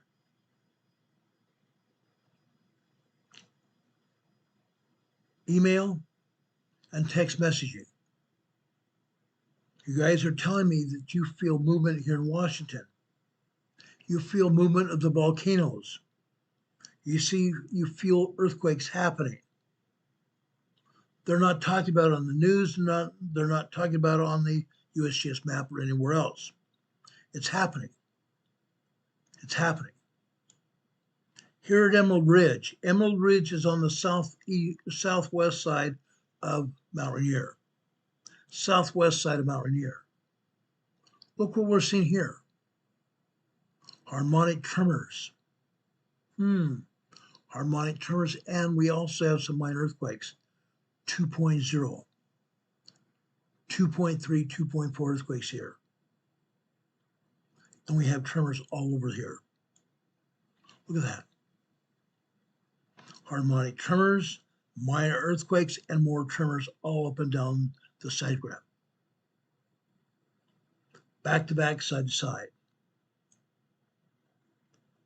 Mount Rainier is moving.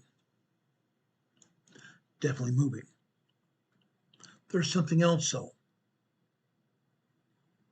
Let's look at the HHN channel from Emerald Ridge. What's it going to tell us? Look at this. Heavy duty magma movement inside Mount Rainier. Heaven forbid they tell us this. They did not show us even one tremor, not one microquake, not one earthquake here at Mount Rainier on the map. Nothing. Yet it's happening. You can see it here on the seismograph. All kinds of magma movement inside the volcano. It's fracturing the rock inside the magma chamber here. The fracturing rock is causing earth movement in terms of earthquakes. Earthquake movement. Yes, this is one of the reasons we see harmonic tremors, but it's not the only one. We should be seeing full-blown earthquakes here at Mount Rainier, and we're not. Because they are erasing the data. They are erasing the data. And you folks that live near here, tell me you felt earthquakes shaking your home. You feel earthquakes shaking your home, shaking the ground outside your home, and even your dogs don't want to go outside alone. Even your dogs and cats don't want to go outside alone because they're shaking, they're feeling. No joke. It's happening, and this proves it. They don't want to show it on the earthquake map. They don't want to show it on the seismograph. But When you have this kind of movement of the magma coming into the volcano, you are going to have earthquakes. Whether they show them or not, they are happening. They are happening, guys, every day. Every day. This is not just Tuesday. This happens every day.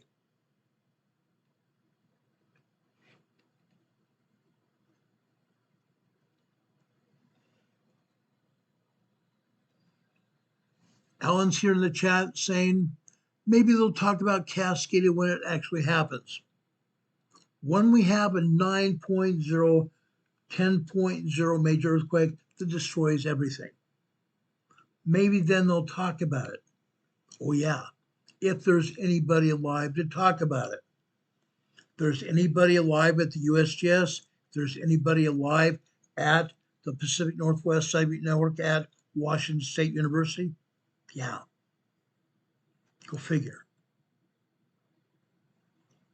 Go figure. They don't want anybody to know what's happening. It's obvious. It's obvious as a heart attack. Heaven forbid we see this. Heaven forbid we see this, guys. It's happening. It's happening every day. Let's take a brief look at Mount St. Helens today. Let's go over to September lobe. Earlier when I was researching this afternoon, I found out that East Dome Mount St. Helens seismograph is down. They have either shut it down or they have turned it off to the public. They're not showing any data at East Dome. So I came over here to Mount St. Helens September lobe.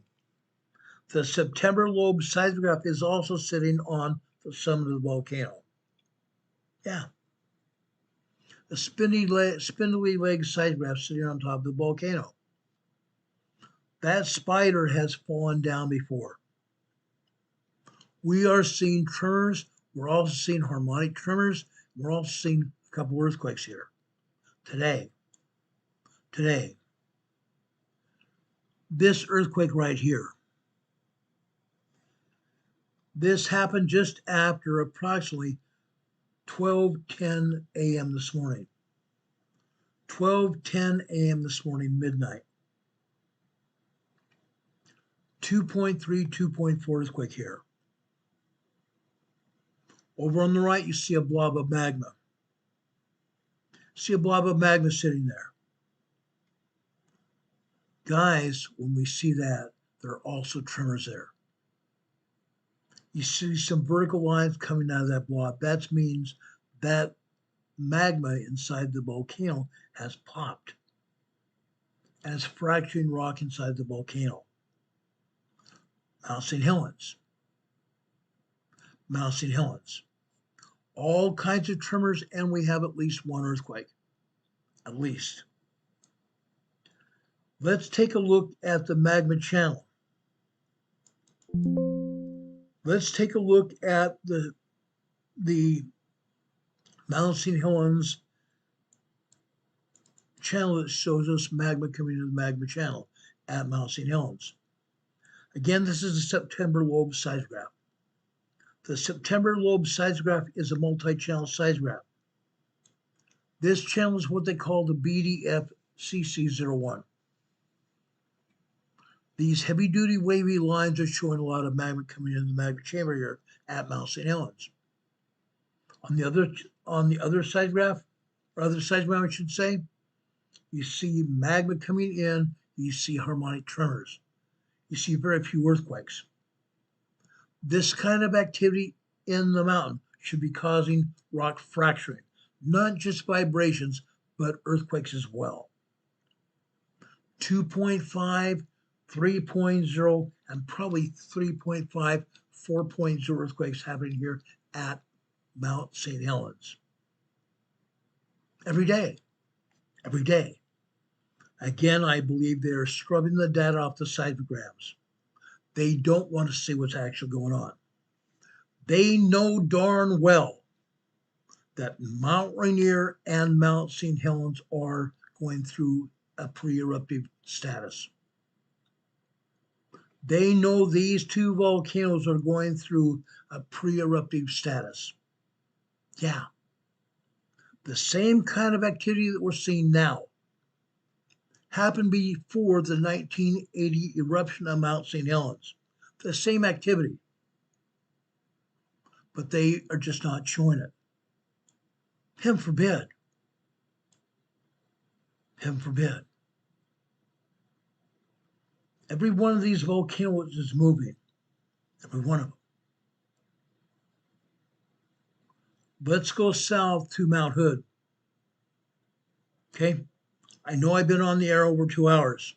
Want to quickly show you what's going on up here at Mount Hood. Look at this. The same kind of thing happening at the other volcanoes, except Mount Hood is not getting ready to erupt, I don't think. Yet. We see harmonic tremors happening at Mount Hood. We see minor earthquakes as well. Mount Baker to the south. Or not Mount Baker, I'm sorry, Mount Bachelor.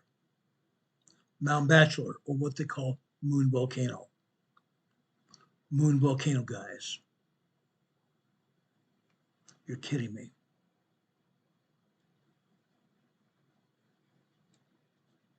I'll be darned. They did not let me pull up Moon Volcano here. Moon Volcano is south of Mount Hood. Used to be called Mount Bachelor.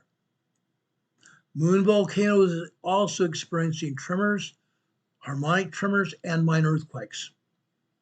Moon Volcano. To the south, we also have Newberry Volcano. I did not pull up the images of Newberry Volcano because Newberry Volcano is active and it's just shaking. There are tremors and minor earthquakes happening at Newberry Volcano. Let's show you what is going on south of there. Sisters Volcano. It's not just one volcano, it's a volcanic complex. Sisters Volcano is a volcanic complex of 3 volcanoes. Sisters North, Sisters South, and Sisters Central. Look what's in here. We only have one seismograph monitoring all 3 volcanoes. That's sad. That's very sad. But that's the case here. All we are seeing here as Sisters Volcanoes are tremors.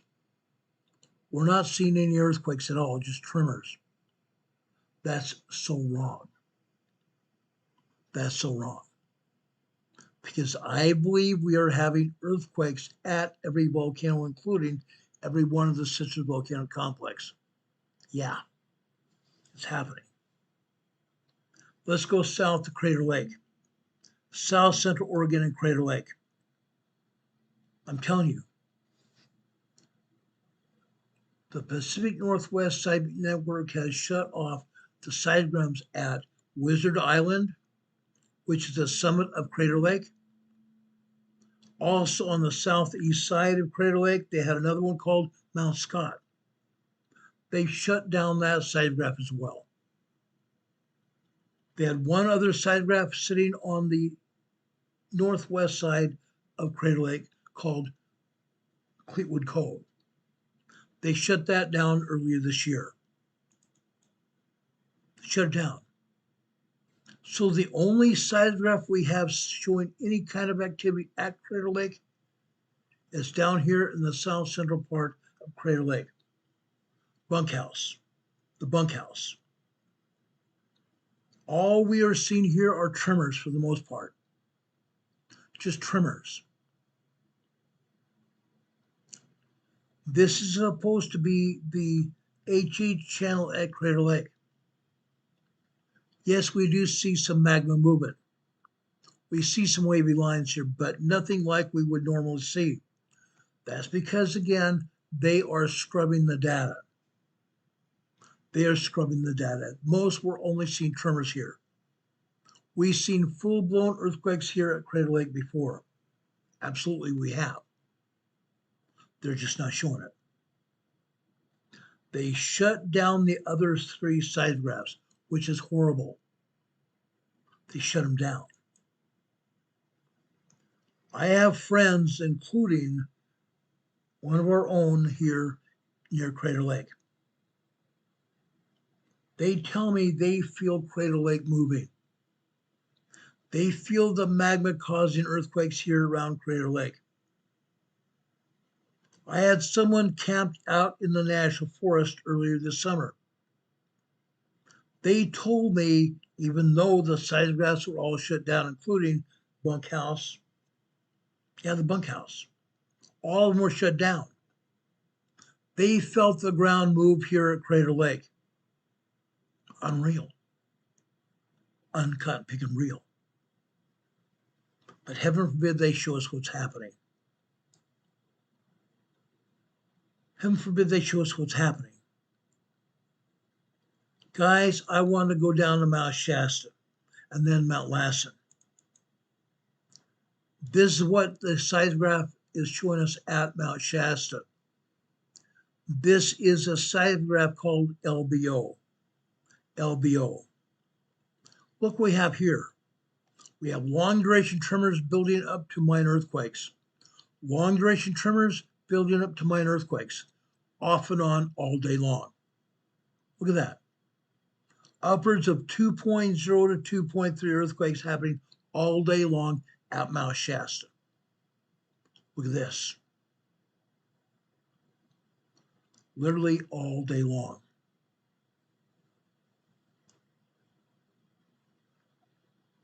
Mount Shasta is active. Heather, are you feeling any movement from Mount Shasta where you live? Heather lives near here, Mount Shasta. Are you feeling anything here?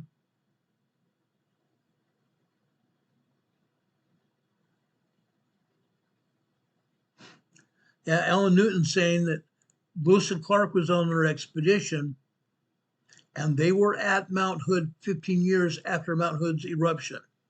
Interesting. That must have been wild. I would love to have been a spider or a mouse on the wall to see what happened then. To see the lava all over the landscape after Mount Hood's eruption. That would have been cool. That would have been cool. Heather, have you been feeling any seismic energy around Mount Shasta?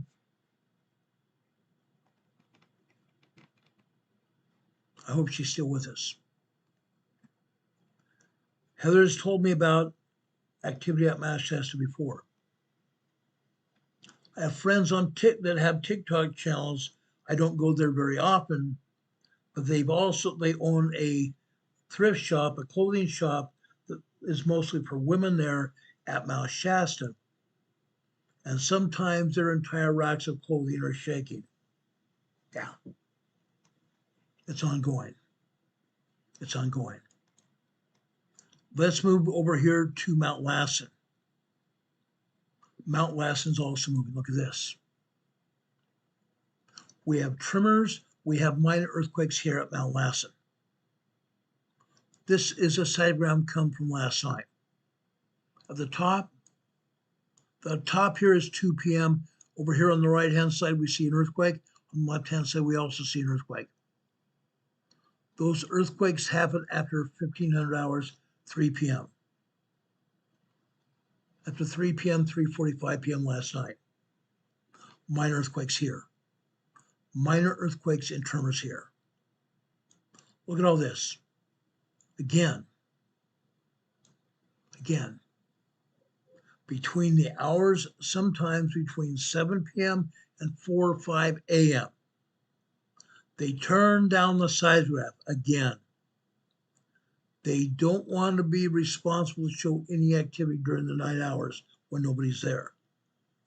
So they turn down the machine, only record what is actually earthquakes happening, but it's only recording tremors because the electronics of the seismograph have been turned so far down, they're not recording anything at all. Sometimes it's only tremors. That's because all that energy that's being expended is only showing up at tremors because the machine's turned down. They would have been earthquakes otherwise. That's what's happened here.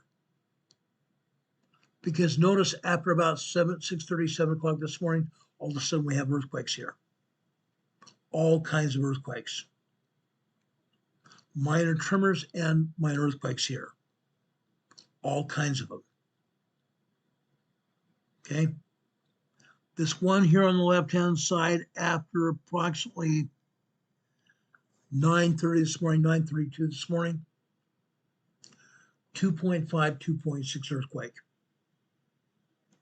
Minor earthquakes happening here too.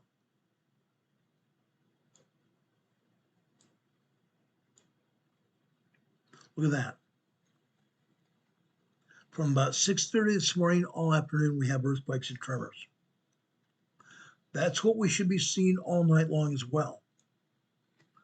Volcanoes don't rest. Volcanoes don't rest when they're going, they're going. They don't rest. This happens all day long.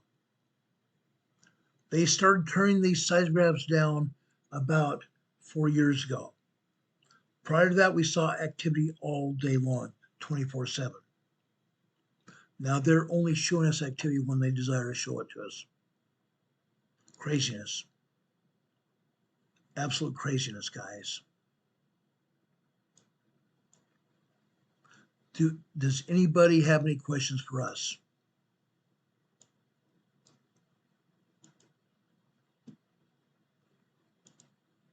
Does anyone have any questions for us?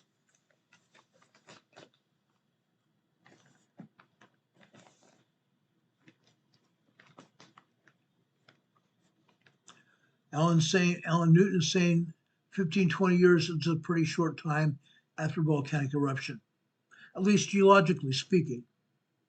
Very interesting stuff. I agree, it is. It's very, very interesting stuff. Like I said, I would love to be a mouse on a wall or a spider on the wall to see what happened. Because for a fact, you would have lava all over the ground, all over the landscape. Literally all over the landscape there. It would have been great to see. Yeah, in some cases you'd see destruction, but over that point in time, hardly anybody was living in this area at all. Mostly Indians. Mostly Indians. Incredible. Anybody have questions?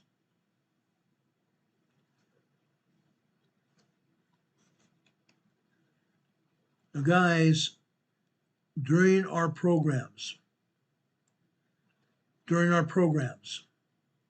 I give you information all day long, all evening long. Give you all kinds of information. At the end of our programs, I want to talk about earthquakes. I want to talk about spiritual matters. Tonight, I've decided to go into 2 Peter. 2 Peter chapter 2. I want to start with verse 4, 5, and 6 here. 2 Peter chapter 2, verses 4, 5, and 6. Actually, let's start with verse 3. And through covetousness shall they be fain with words, make merchandise of you, whose judgment now of a long time lingereth not, and their damnation slumbereth not. For if God spared not the angels that sinned, but cast them down into hell, and delivered them into chains of darkness to be reserved unto judgment, and spared not the old world, but saved Noah, the 8th person, a preacher of righteousness, bringing in the flood upon the world of the ungodly. That's why the flood was brought on, to kill off the people who were ungodly. Noah saved his family. And turning the cities of Sodom and Gomorrah into ashes, condemned them with an overthrow, making them an ensample unto those that after should live ungodly. God turned Sodom and Gomorrah into ashes after they were ungodly. He brought ultimate justice upon those people. There was a reason. I believe what the Lord is doing now is going to cleanse the earth. You and I have seen it. You and I have seen it. We have cities, entire cities, that are killing people. Entire cities of Chicago and New York that are killing people. We have an ungodly mayor that's going to take over in January in New York. The largest city in the United States is going to be turned into Muslim population. Muslim city. He's going to put someone who was in jail for 7 years for robbery and murder. He's putting that person in charge of law enforcement in New York. Incredible. We just got through seeing the lighting of the New York Christmas tree this last week. That could possibly be the last Christmas tree that we'll see in New York for some time to come. Yeah. I believe it might be the last Christmas tree we're going to see in New York for a long time. Guys, the United States of America, and for the most part England as well and other countries, they have been Christian countries. They've been Christian countries. And now we have people in our countries that are turned against Jesus Christ. They're turning against Jesus Christ and trying to kill those of us who are also Christian. They're doing it in Africa.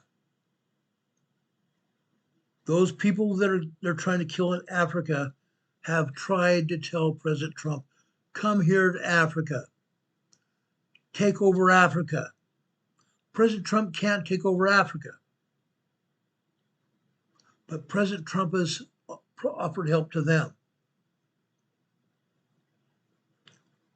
People like Glenn Beck have been over into Nairobi, into Kenya, all over there, trying to help Christian people. South Africa as well. Folks, we Christians need to stand up for what we believe in. We need to stand up for God. We need to pray that the conditions that we are facing now in our lives change. That we'll be saved in righteousness. Saved in glory and righteousness. Guys, I've said this before and I'll say it again. We are a Christian country. We now are beginning our Christmas season. A season of giving. A season of spiritual attitude. A season of love. Brothers and sisters, wherever you might be around this world, turn to God. Pray. Praying helps. Pray for those people that need our help. Pray for those people even in our own EMA family that are having health issues. Our dear friend and mentor, Don Patoka, who's one of our moderators here on this channel. Heather, Sleeping Volcano, Demon Catman, myself and others. Pray for God's blessings to be upon us, that we would have the weather for all to do the things we need to do. Ask God to bless us with health and strength. We're going to still be able to do the Lord's work here on this earth. Please bless us, Lord. Please bless us. We'd sure appreciate it. Demon Catman and others have put up our email address and our mailing address here on the chat. I would ask you also send us your comments, your questions, and even criticisms here about what we do on this channel. Send them to our email address, rlt NSPDEMA@gmail.com. We haven't got a card or letter since we got a card and letter from John and Laura in Oregon. We love cards and letters. Please send us cards and letters here. You can also send us support in the form of donations, cash and or checks in your letters or cards. They get to us. In the last 6.5 years, I've only had two times where we had issues with packages or letters. 2 times. Everything else has gotten to us. One package was open. One package was open. You can get cards and letters to us. You can get donations to us. Also, folks, if you will, we're having some issues with our car. We'd appreciate your help if you can to even help us keep our car running. Send us donations to our PayPal. We have 2 PayPal locations and a Venmo location. The Venmo location doesn't work right now, but we're trying to still get it to work. Send us donations to PayPal. That way we can get our car working again. May God bless you. May God bless all of you to do the things you're going to need to do for your families and even your friends and neighbors this holiday season. When you meet somebody out on the street, stop and shake their hand. Thank them for being able to meet with you. And tell them how much you care about them, that they are important in our society. I was on Facebook very early this morning. I saw a deputy sheriff that made a traffic stop of a woman who had been driving too fast, 60 miles per hour in a 45 zone. She was a very troubled woman. She was crying after he stopped her, but it wasn't because he stopped her. She was having issues with her family. Her husband left her with kids, alone.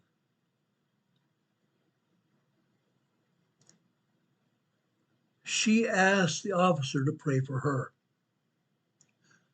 The deputy sheriff asked her to get out of her car, asked her if she needed a hug. She got out of the vehicle and gave the deputy sheriff and his partner a hug. That's all she needed.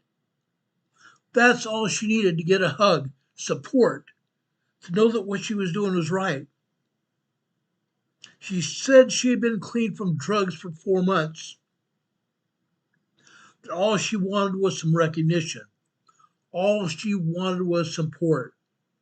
Some support. She got it from that good sheriff's deputy and his partner. Let's reach out this holiday season to those people that need it. That is our obligation. That is our duty as men and women in our world that we live in today. Whether we live in England, Saudi Arabia, whether we live in Sweden or Norway or Denmark, Canada, the United States, Australia, Japan, South America, Central America, Mexico, stop and shake someone's hand. Smile at them. Tell them you are glad that those people are there with them, with you. Pray for them. Take a moment and offer prayer for them. I'm sure they'll appreciate it. I ask God to be with you this day, today and forever. Brothers and sisters, this is a Christian channel. It's also a channel where we talk about emergencies and disasters 6 and 7 days a week. 5 days a week constantly, and 6 and 7 days a week when there are emergencies and disasters that happen on weekends. We're here for all of you. Ask God to bless you. Ask God to be with you this day and always. I hope you have a good night. If anything else happens tonight, we'll be back with you as soon as the information becomes available. Otherwise, between 4 and 5 p.m. tomorrow evening, we'll be back on the air with another episode of Emergency Management Associates. Have a good night, everyone. Please know that we love you. God bless. We'll see you soon. Take care, everyone. Good night.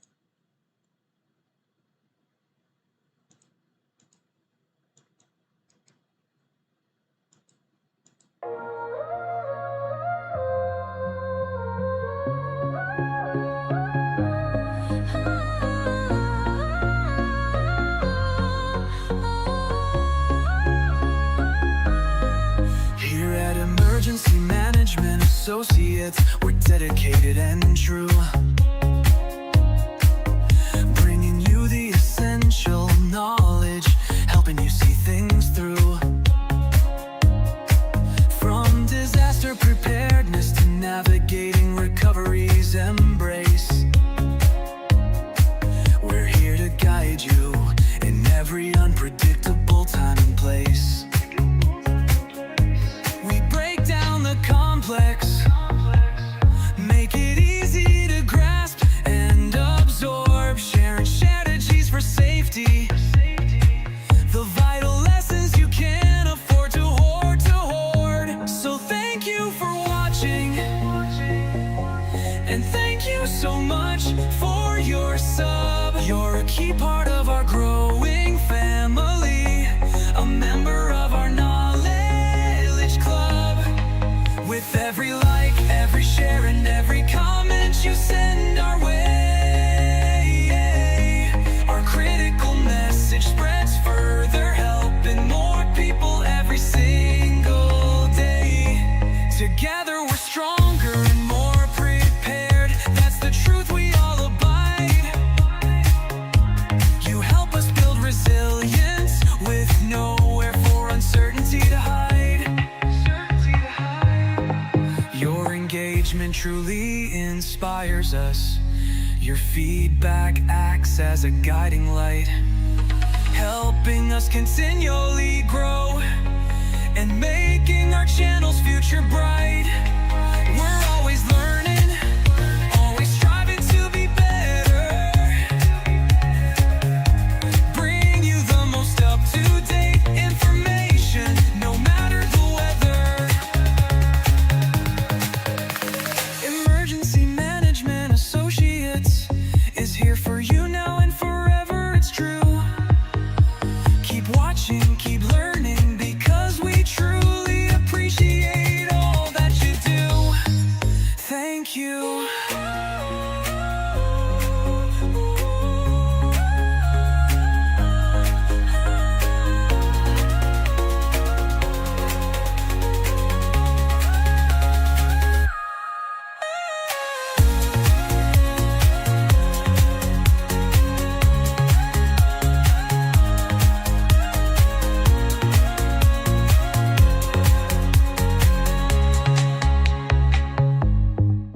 Thank you.